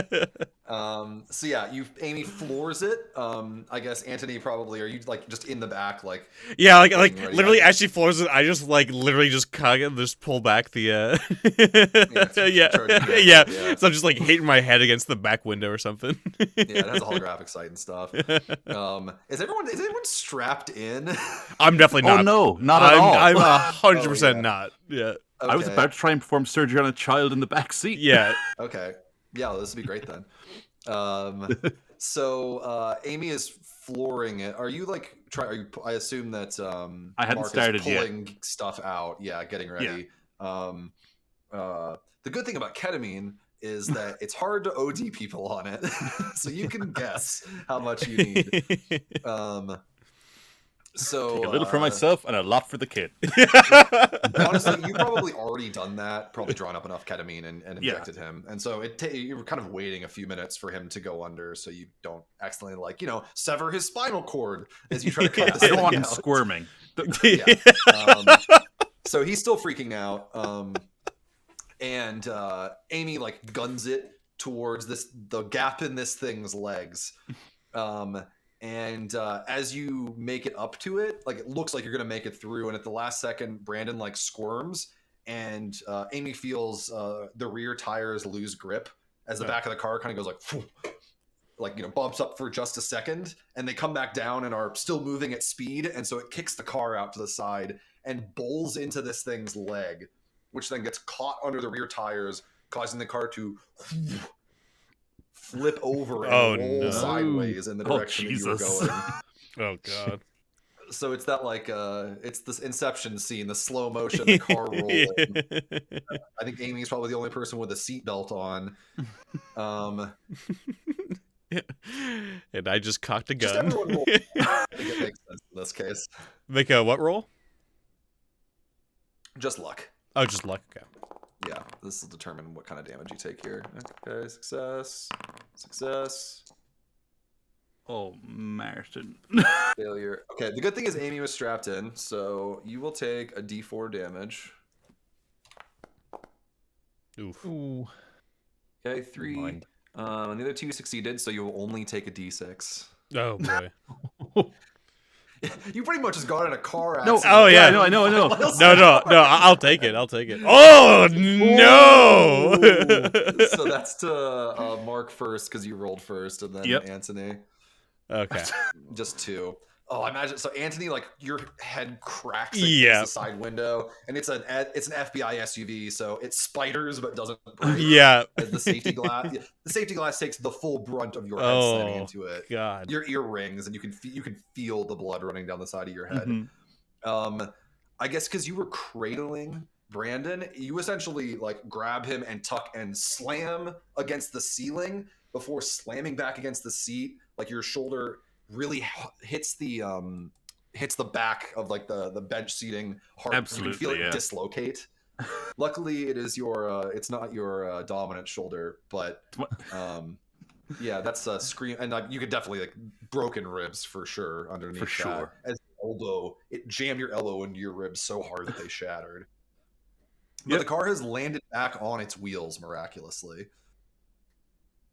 There's a big dent in the the Oh whole my side God. part of the roof where the car is. I'm just caved like, in. did the airbags activate? Miraculously not, unfortunately. In fact, this car actually probably has an airbag defeat on it.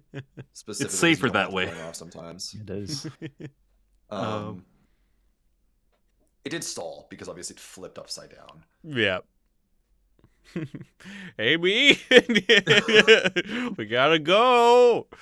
Amy goes for the keys and tries to start it again with maximum it- rapidity. Flicks over twice and then kicks back on. And It's floor FBI, right it's on the upgraded. gas. A foot Oh, right yeah. on the gas to the floor. You can see a toes start- through the radiator. You can feel as you're running over part of this thing as you push it away because you remember its leg got caught under you and that's what caused you to roll over. So the back wheels bump up over it as you start moving forward. I hope it's taking damage. It definitely has. It has taken a cinematic amount of damage. Okay. I believe it may be called traumatic damage. Yeah. Yes. Yeah, you are much more smoothly, though still you're in the back of like a moving SUV going along unpaved roads at this point, careening down the trail. The windshield wipers are at full go, and it's like only for half of the duration of the wipe do you actually see anything before it's immediately rain, right? So we'll go to Mark here. So at this point, Brandon has stopped squirming. Oh, excellent. I'm just gonna take like a plastic tube from the first aid kit. Just fucking doesn't matter what it is. I'm just gonna bite down on it, and Just because you're in so much pain. yeah, Yeah. and then dominant hand. He's just gonna like put Brandon face down on this across the seats in the back, and he's just gonna like straddle him, and just be like as we're bouncing along, he's like doing a very fine precision cut, trying not to cut too deeply, just in case. He doesn't want to sever anybody's spine. He just wants to find this thing. Yeah, go ahead and make surgery at -20. Oh God. Oh well, no. Well, now Oh, that would no. have failed at the best of times. Oh no. Yeah, so you go to cut and then get bumped sideways and slash a big like that's a brand new scalpel blade that goes right in. Oh. Yep. It doesn't hit his spine, but like you jag it aside and cut across Brandon's shoulder, and he's So he's now pumping pouring blood. blood down into the vehicle. Car accident. Happened in the car accident. Oh. That's a good cover. Yeah. Yeah. Yeah. Look, this isn't This isn't fatal, I'm sure. It's not. He's got a It's child's fatal. hit points, but he's fine. Amy and Anthony, go ahead and give me a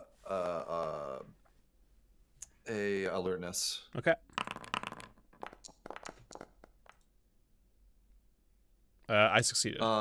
So Anthony, up on the road ahead, between like or you could honestly even lean out the window if you wanted to, though it would let the rain in the car. You can see white shapes along the side of the road up ahead, like very stark, clear, against the the kind of wilted brown color of a lot of the foliage along the trail.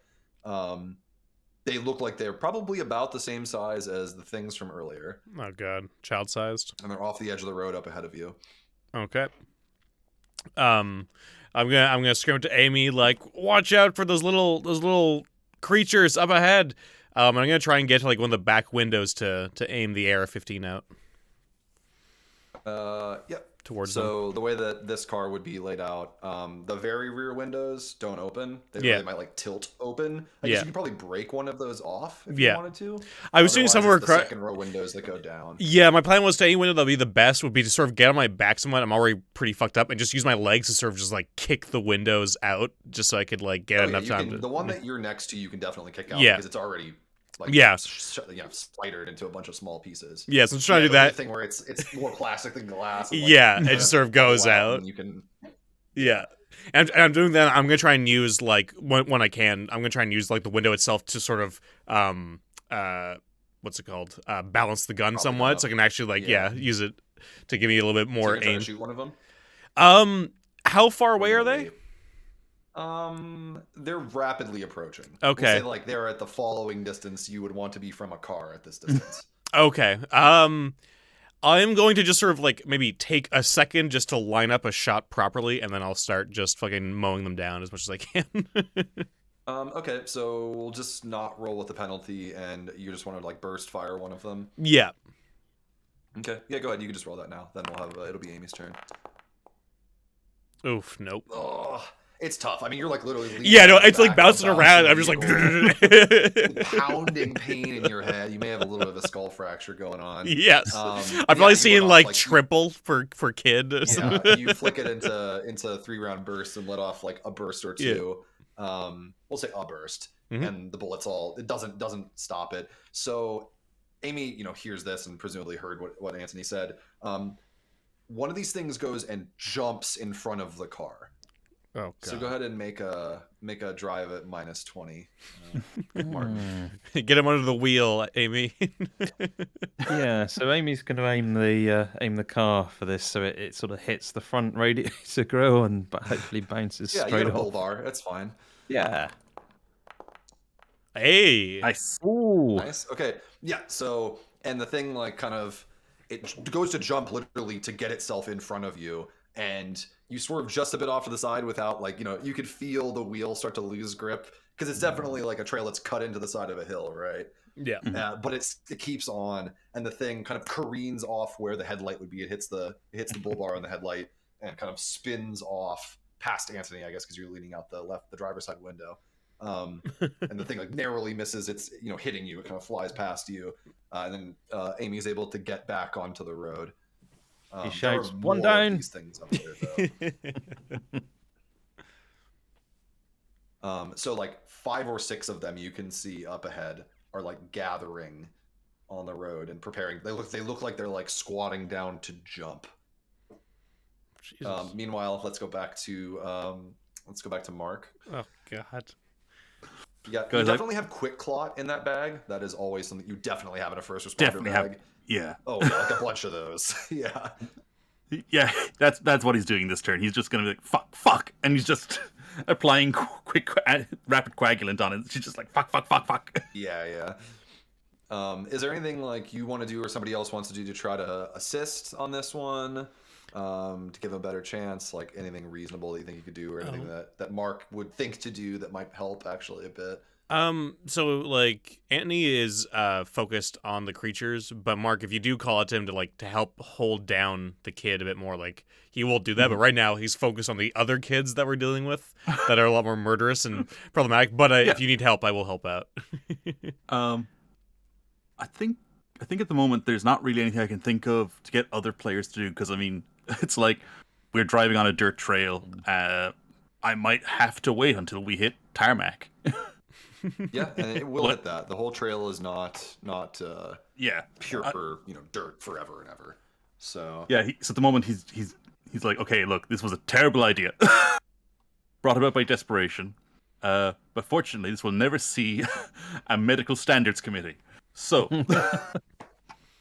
no. Also, you should make this roll at a +20 because you have the first responder bag. Would not have helped the last roll, but it will help. No, not at all. But first aid to do the coagulation. No, that's fine. You can do that for free. That's only packing into a wound. That's fine. You're a surgeon. You can do that. Yeah, he's just going to start prepping, so that he's like, okay, slow down, stop panicking, just trying to kill the adrenaline real quick. Yeah, he's like, the first cut was because you panicked. Okay, we can treat that if you want to do it as an aim roll. Yeah, the equivalent of an aim roll. Yeah, so you will have on the next round, you'll have a 90 to excise this, because you'll have 20 for the first responder kit and 20 for aiming, quote unquote. Mm-hmm. But that means we're gonna have something happen in the meantime, which is that this group of these children is very close, and it's like enough of them, like a small crowd of them, like close to a dozen, have gathered up on the road in front of you. So both Amy and Anthony have a chance here to.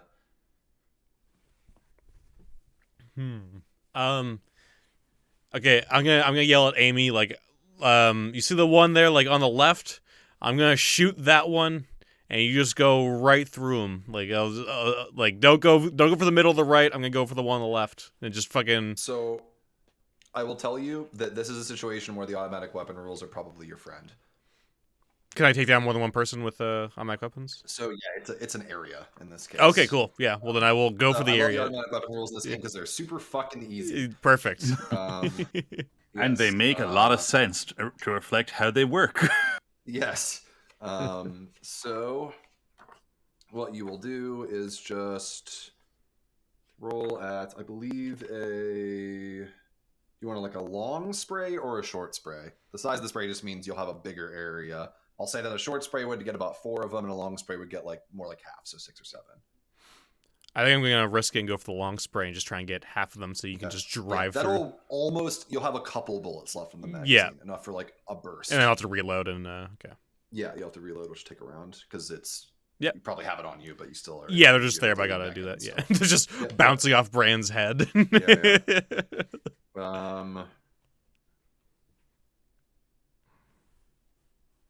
Yep, go ahead and just make an attack roll with it. Okay. Oh my god. Oh. It's the same roll. All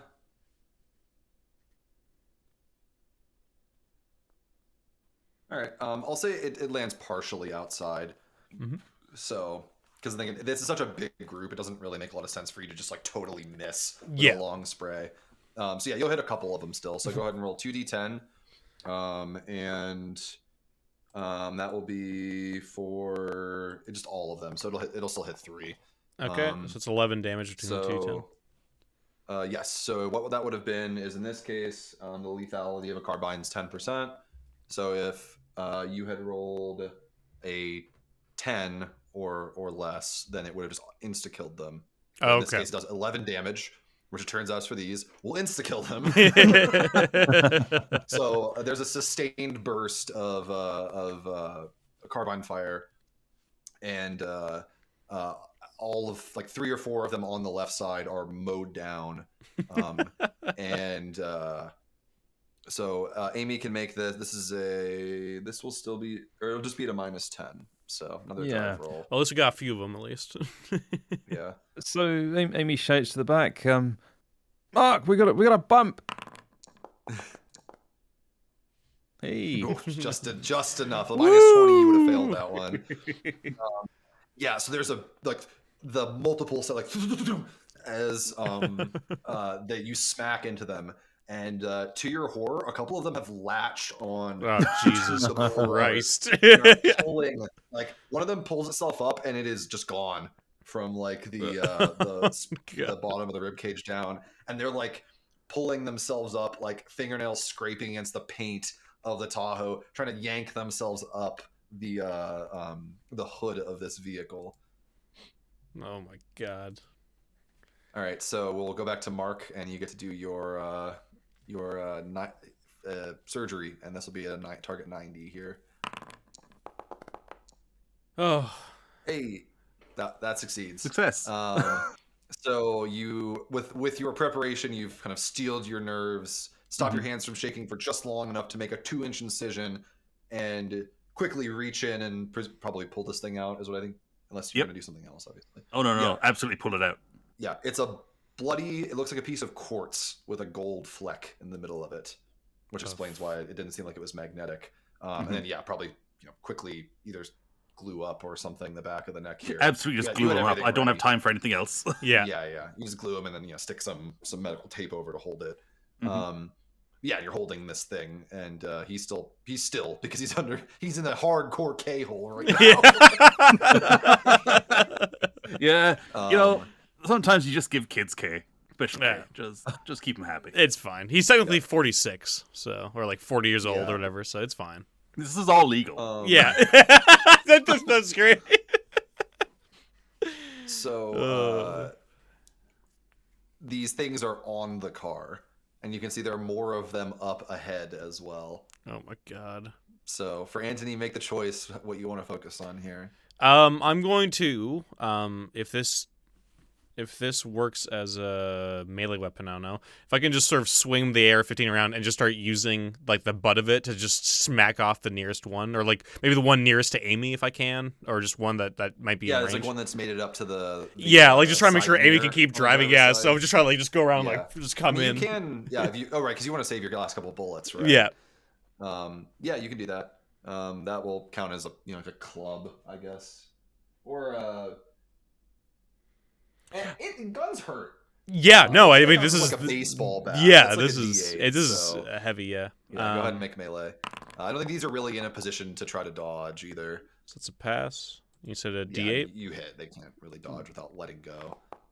Yeah, 6. Nice. So it doesn't kill it, but you like crush the arm of one of this, and it's like hanging from the rear view mirror, right? Like one hand, like these disgusting, like grimy fingernails punched into the plastic that the mirror, like the stem that the mirror comes out on. Oh God. Okay. So that means that there are a bunch more on the road that are going to try to stop the vehicle. So this will be another. Mark, grab a shotgun. A specific idea you want to do, Martin. This will just be a drive roll at a -20. So you can see the pavement up ahead of you, but they are before that. Yeah, she's just gonna go for it. Just gonna do it. All right. Just push the accelerator down. Yeah. All right. There's nothing else to do. I don't think. No. Oh. Ooh. Yeah. So you like let the vehicle drift to one side and then rapidly pull it to the other, and you can just hear like there's a big bump as one of them goes under the wheel. But Amy is able to keep the vehicle on the dirt path. And seconds later, the kind of bumpiness there's a and I mean, let's be honest, it's not a smooth ride because you rolled the fucking vehicle over and the suspension is fucked. But relative to how it was, you're on pavement and it feels kind of smooth. There are still a couple of these things hanging off the fucking car, though. I guess that means Amy's probably able to shoot them now. Wheel in one hand, gun in the other. Yeah, you can totally do that. Hell yeah. This is America. This is the America Can I she do dream it this of. turn? Sorry. Can she do it this turn, or does she need to wait for next turn? No, you've just been driving. It's fine. You roll the window down. It's the one's hanging off the mirror. Yeah. Outside the window. You go ahead, you'll get the 20% for point blank, obviously. Cool. Yeah, that passes. Yeah, you. Nice. I'm not gonna make you do damage. It doesn't have that much health left. But yeah, you blow its brains out presumably, and it falls off, rolls into the back wheel with a little bump. There's still 2 of them on the hood. You can see one of them is like scratching against the windshield glass, like trying to get purchased to its like little hand is like kind of starting to come around, like to the window frame in the A-pillar. Just for flavour, she's gonna just flick on the windscreen washer and try Yeah, it. it's just. Okay, it's gonna make an opposed unarmed roll against that.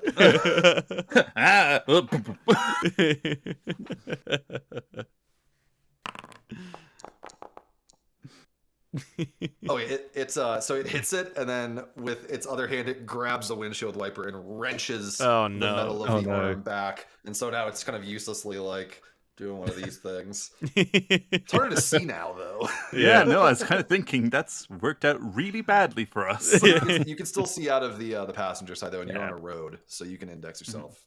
Okay. All right. So we'll have Anthony go and then Mark just for initiative order here. My turn. Sorry. Yeah. Okay. So, Mark, I don't know what your plan is on your turn. I was thinking the best I can do is throw this thing out the window. Because I was thinking if you wanted to help me out, I guess you could help me reload, but that's fine. Since I'm going first anyway, I'm just going to use the last of these bullets here. I shouldn't shoot into the windshield. Part of me wants to do that, but I feel like it's a really bad idea. So if I can get an angle on one of the ones that's on the hood, I'll just try and shoot one of them off if I can. Just even like, not even necessarily aiming for damage, but like maybe aiming for their hands or feet to make them just like go flying up over. Sure. Yeah, it'll be honestly the plus 20 probably cancels out with the fact that you're leaning really far out. Yeah. I know it's this terrible form. Like my shoulders gonna be fucked in the morning. It wouldn't matter. Okay, yeah. Let's see. It will try to hold on with normal strength. It's like dangling off. So like it has one hand like that is grasped in like the fingers and like the lines of the body panels.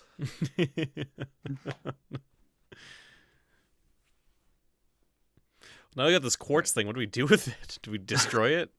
Yeah. Mark's up. I'm gonna see if there's a pliers or something in my my kit. Yeah, for sure. There's forceps and stuff, which are roughly the same thing. Or no, there's not rongiers and different. Stuff for breaking bone and things. Yeah. He's gonna try and break it in that. Right. I won't require a check for that. It will break. It's really tough. It feels like it's made of quartz, but it's hard but brittle. It takes a lot of effort, but then it snaps cleanly along a line. Yeah. And it's in 2 pieces now. You've run-geared it into 2. Excellent. Now he's just looking at it in his hands like, are they still attacking us? Okay, now what do I do? I've broken it. I think I'm just going to throw it out the window. Not going to keep the evidence so you can give it back to Delta Green? I'm pretty sure... Okay, in my brain, this is why they're chasing us. Yeah, and I want to keep... I'm kind of want to keep it, but also... Oh, wait, you know what I'll do? Throw half of I will take my phone out and start, like, photographing this thing. Yeah. Honestly, this broken thing. It's like, okay, this was complete, and... You huck it out the window? Yep. All right. Yeah, I mean, the things don't hop off the hood or anything, but... He's like, oh, fuck. Yeah, there's 1.5, quote unquote, left. So, all right, Martin. Well, continue driving and also try and shoot the other one off the windshield. All right. Yeah, there's no check to drive at this point. It's a paved road, so. So, go for firearms. Oh no! Oh boy! Yeah. Oh, Mark. Flies over forward somewhere. Probably didn't hit anyone. The one is hanging on relatively precariously, though. You probably could stomp the brakes and have it fly off. Yeah, that would be funny. Oh yeah, the one that's holding it by one hand. If you stomp the brakes, it flies forward and rolls down the street. It stops moving after that. But there's one left on the windshield then. Yeah. So it's back up to Anthony. So there's one of them left. Okay. There's one left, huh? Am I able to reach him with the gun at all, or is he too far away from me? So you use your it's out of ammo. You can pull your pistol. Oh yeah, I forgot I have my pistol. Yeah. I'll just drop the AR-15 next to me, and I'll grab out my pistol and just fire into him. Yep. All right. This will just be a normal +20 in this case, because you're on a safe road. Didn't matter. Yep. Go ahead, roll damage. Okay. Just a D10. Like Glock and 4 damage. Yeah.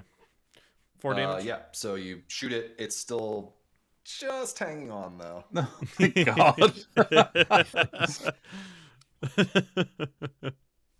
Oh, the front of this car is just covered in blood. Yeah, this is horrible. Yeah. We hit a deer. Yeah.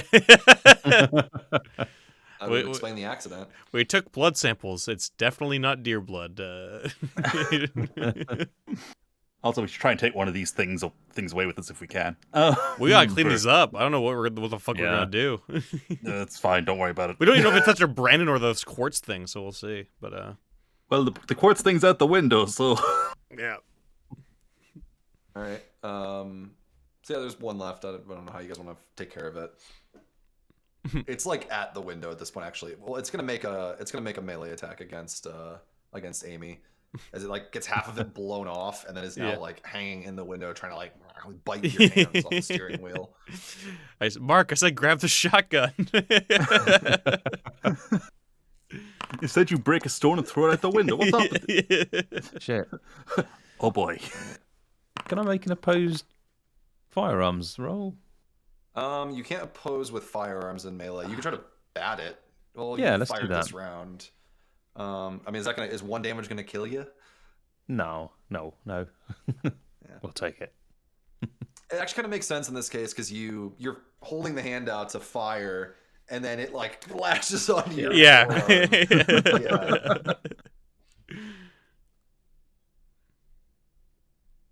Yeah, you can. All right, what do you all want to do to get rid of it? Yeah, I mean, if I'll just grab the butt of the AR-15 and just fucking again. I'll be like, I'll just sort of tell like Amy to move her head back, and like as she moves her head back, I'll just fucking. As well. Yeah. Oh, that's right. Yeah, I always forget about that. But this is more fun. I'll just tell Amy to move her head back. I'll just like with the butt, just fucking. Yeah. That is.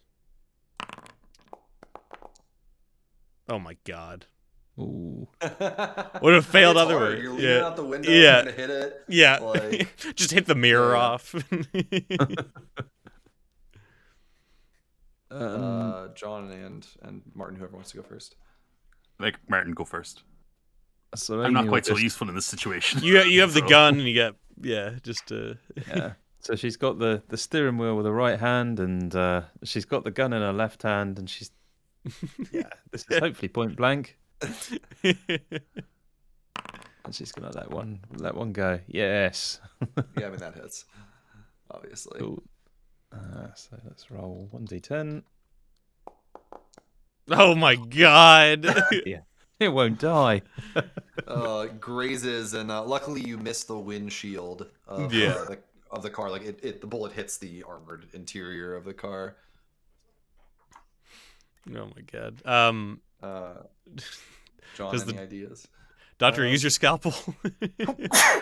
Yeah, excuse me. Yeah.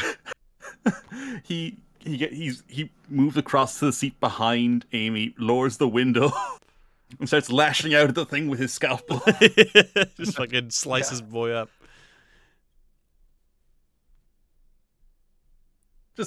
Just leans out the window, starts cutting.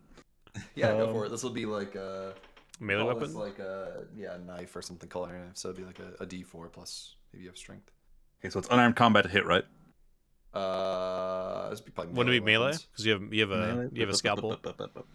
Sorry, my brain is just like it's in the why can't- middle. I don't have anything in melee weapons, Okay. so I guess I'm just gonna lean out and just start punching this thing. Yeah, that If makes he's unarmed combat, it's fine. It'll just Yeah. be a normal D4. Yeah. Oh didn't god, matter. this thing won't die. And now a window's open. All right. It's gonna try to bite Amy again. All right. You know what?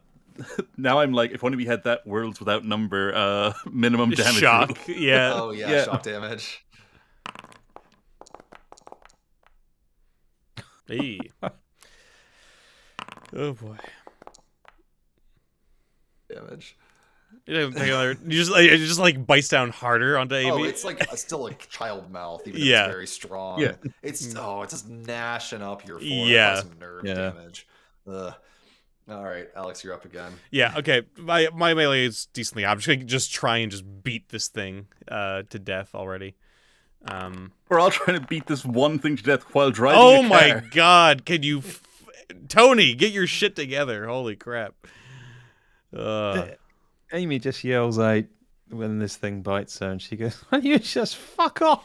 Yeah, And gives it a takes her hand and just gives it a great old whack. All right, you got the gun in it, so that'll be a pistol whip. You're just gonna pistol whip the child. Go for it. Hey, there we go. There you Come go. on. All right, yeah, treat that like that'd be like a D6, because hitting with a gun hurts. Oh no, my! oh Oh my my! God. God! What the hell is wrong with these? This is fucking insane. This last one, just the protracted scene. It's like one of those scenes in shows where like it's a monster they've clearly killed a bunch of. Yeah. But Yeah. like this one is But just not. Like, they're yeah. struggling to. Come on, you guys have killed like 100. Yeah. Why is this so hard? Why are you guys screaming about You this don't one? understand. Yeah. It's invincible. Okay, John. It can't have Yeah, much. just gonna keep punching It it can't from the have back much left seat. in it. Yeah. Come on, it can't have much left in it. We did so much to it already. Oh dear. Hey! Good success. That doubles damage, so 2d4. All right, come on, John. There we go. That's not enough to kill it, but that's enough to make it let go. Which Yeah, makes it fucking fall, hell. Which kills it. Falls under like the back wheel well. Just Yeah, it falls off. Like Ba-dum, ba-dum. you're just stabbing it, and it finally its mouth lets go as it goes like, and then it falls onto the back wheel. Actually, it's not even like that. It's like running over like a moldy pumpkin. Yeah. Just I suppose like it gets pistol whipped and like you don't punch it, you grab its leg and pull, and that's just like it comes right Yeah. off. Yeah. And yeah, it's just like Oh Jesus like a Christ! wet Oh, noise. Let's get the fuck out of here. we got to regroup. This is insane. Yeah, you are on the paved portion of the road now. There are intermittent lights that are up. So I'm gonna reload it the does- AR-15. Is anybody chasing us? Like is no, at this okay. point. If Anthony looks back, you can just make out the shape of these things where the road turns from gravel into asphalt. It looks like a bunch of them peering, but they're not following at this point. Okay. What the fuck? Mark's like this. No, look, that's their turf. This is their turf. We just got to get out of their kind of zone, right? Maybe. We need to come back with some better weapons, more Yeah. people. Dynamite. How did you nuke a ghost? You shot one. The bullet just went through it. What the fuck? All right. And how many so you kind- make it back to like the main station is like it's at the gate to the park, right? Mm-hmm. It does honestly saying that you hit a deer, good cover up. Yeah, in a the front storm. of the car is all beat up and bloody. It looks like the car has rolled once. Actually, pretty valid cover up. Yeah. That will not get questioned. Brandon's parents are here and are like, freaking out. Obviously, They're mostly old as fuck. they'd be in their 60s. Yeah, Yeah. late 60s. Yeah. Is this your child? Yeah, they're Well, it like, couldn't be because he's 6. And your son will be 46. they're actually gonna take sanity damage. Yeah, that's Enough that like, well, actually, I'll just roll twice to see if either of them actually like freaks out.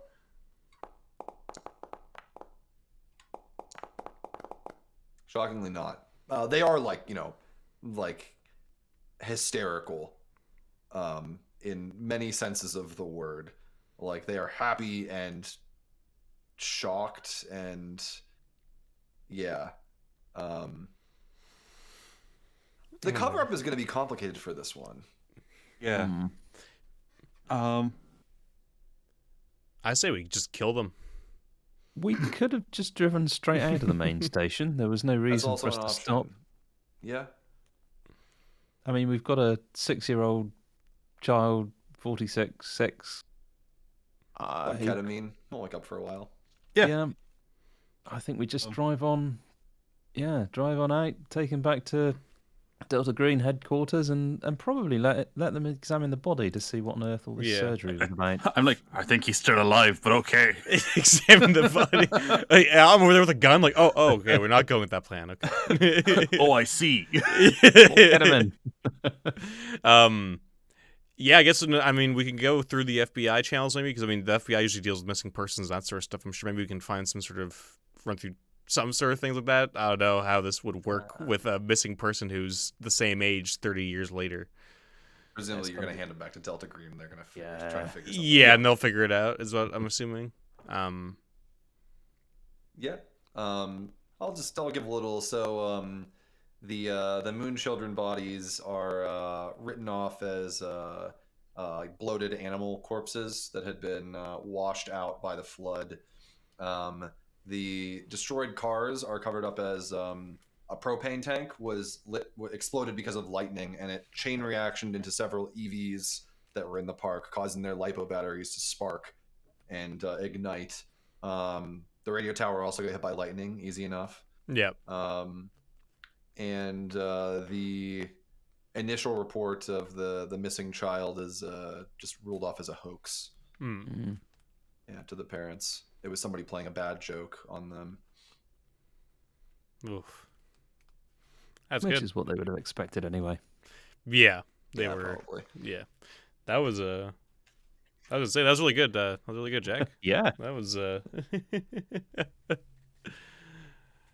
You would get D4 sanity back. And that's about it. Yeah. Also, you all get a bond with each other because of that fucking car accident. Yeah. Yeah. We gotta go to the hospital. We probably all have terrible concussions, back problems. This is yeah. Oh yeah. My ribs, my arm. Everything. That was really good. Thank you so much, Jack. That was awesome. That was a great time. That was really I good. love That was that. Operation Fulminate. I Yeah. love this scenario. I think Yeah. it's a great introduction to That's really Delta good. Green. So what was going on? Like I They're wouldn't no mind. good Kenyanians, I so- think. They are Kenyani, Yes. yeah. Which, No. interestingly, when I first read this, I'm not, I don't know all the Mythos stuff, so I'd never heard of them. And I'm like, oh, that's cool. It's something I've never even heard of before. Yeah. It's not even Mythos. Mhm. So this was the real Brandon. Yep. The Kenyani, he's been in a dream state, about 5.5 kilometers below the Earth's surface for the last 36 years. And the Kenyani, if anyone's not familiar, they're like an advanced offshoot of humanity that have existed for a long time. And they can change their size at will, but above ground they appear really tall. So they consider humans, sub beings, and they use them as breeding stock and food supplies. But even though they're immortal, their race has been kind of dwindling just due to there's attrition as time goes on. Mm-hmm. There are now only like a couple hundred of them left as of the 80s. They've tried to take humans from the surface, and they are like, they correspond to a bunch of like Sioux legends and stuff. They found McGill, and it turns out his genetics were really compatible with what they were looking for. And so they communed with their god, Ostagwa, and infected him with alien materials that cause him to produce this white blood, Etzaliztak. If you'd gotten him really hot, it would have come out, and it's like a mini Shoggoth, essentially. Oh god. Oh. Yeah. They harvest it and use it to feed and repopulate their cities. So he has kept his like breeding stock for this substance that comes out. Oh that God, sustains them. that's And disgusting. they feed him mushrooms. Yeah, they call him. Yes. It literally refers to him as a genetic sow. Oh, And it's kept Oh, in the a state of Kenyanians are always so stasis. fucked up. It's Yeah. real fucked up. He only woke every so often to eat the stuff that was actually culled from the god itself. Mhm. But continuous ingestion of this made him more than just a person, and awakened all of these apportation powers that he has. Like he was the one who ripped down the radio tower. Yeah. Out of fear of the Kenyani. Yeah. At one point, he had a horrific nightmare which caused it to murder all of the Kenyani around him and immediately bring him back to the surface. Oh wow. The Moon Children are the failed experiments to replicate him. That's what I that they assumed. keep. Yeah. Yeah. The other thing that didn't come up here, just because the cool thing about this scenario is it has a couple things and some motivations, but then there's a chunk of it that is just like, do you want to speed up or slow down the plot? And it provides suggestions for things to do. That's cool. Cool. Including one of them is they've made some pretty good but not perfect clones of him who can just Oh, show up and have all of his memories and look identical. Oh, and have that's varying fun. Amounts the same amount of power. Yeah. he Oh has. boy. Yeah. Some are more true than others, and so Mhm. one of the things that could happen is another one of those appears, and it is identical but has a different mark on it. Oh, we could have had a scene where they're Amy are pointing the gun. It's like, I'm the real Brandon. No, I'm the real Brandon. We'd go, which Neither one's them's the real Brandon. And then you see the one has that Kermit the Frog football shirt, and you're like, that's the real Brandon. And you shoot the other one. Yeah, and so the Kenyani obviously want him back because it's sustaining their race. Yeah. So, but Oh, removing that stone actually does remove his powers. No. Removes all the apportation and stuff. So Cool. I wish you kind of Yep. kept it now, but whatever. Was this one of the scenarios that Trans suggested to you, or was this one that you So played this is the before? one that I always had in mind that I was going to run. I mean, Trans knows this one. And Yeah. was like, yeah, I mean, that's always a good one. I think it's a good one too because it fits in the amount of time that we had. But if we Yeah. were playing at a table or something, I could have stretched it out another couple hours. Yeah. Yeah. It's also the one that's in the back of the Keeper's Guide. Oh, Handler's cool. Guide. Nice. So if you have that, you get it for free. It's a good scenario. Sweet. Cool. Awesome. That was Thank you. That was so much fun. That was a really good. Yeah.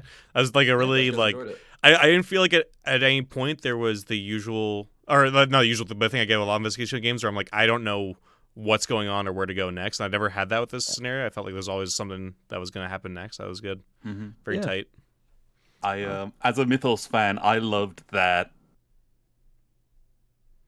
So at first I was like, okay, Kenyanians, because the blue cave bit, and the whole ghostliness and describing a guy who looks like he's wearing Native American jewelry, blah blah blah. Yeah. And then I was like, fuck, are these guys Ithaca worshippers or something? When they're like a bunch of 4-meter tall dudes just walking around. Yeah. And I'm like, and it looks like they've summoned a storm. Actually, or Sathaga. Yeah. Oh, okay. Yeah, because it's Was on there any- Ostawaga.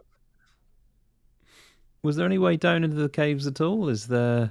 It's not mentioned in this scenario. No. Because like the way that they do it, they are literally one of the things their powers in Delta Green. So them being able to go half the material like that means that if your attack roll or your damage roll is odd, then you miss. So Martin, you did damage and you nominally hit, but you rolled a 49, and so the bullet went straight through. But the other thing is, if they are touching the earth, they can instantly transport back underground. Right. So like in the there source is material, they can probably- phase through material. yeah, they are like barely existing on this plane. Yeah. Like They spend more time as like a vapor than as people most of the like in the Okay. fiction. It's pretty fucking cool. That is cool. Cool. Awesome. I No, thought it was that a went lot of really well. fun. That's a Yeah. great scenario. Yeah. Glad y'all enjoyed it. It's been a long time since I run that one. So. Yeah. It's also been a long Yeah, time since it's I good. Delta Green in general. probably Yeah. It's so 3 years. fun though. It was We should very do some obvious, more. Wizard. No, it wasn't. No, it wasn't obvious at all. Well, thanks to everybody in the chat for watching. I hope you guys had a good time. We will be continuing the Pile of Shame campaign on January 30th, same time as always, 1700 UTC. So we'll see you then. I'll be streaming, obviously, between now and then, so feel free to follow all that sort of good stuff. And the VOD for this, for anybody who's coming in late, this will be going up probably today or tomorrow on my YouTube channel, which is linked on this Twitch channel. So yeah, that'll be edited down, and you guys can see it then as well. But thank you so much for watching. Thanks for everybody for playing. That was great. And thank you, Jack, for volunteering to GM. Yeah, of course. Glad y'all enjoyed Yeah. it. Did I say 31st story? I meant the 30th, not the 31st. But yeah, 30th January. All right, guys. Have yourselves a good one.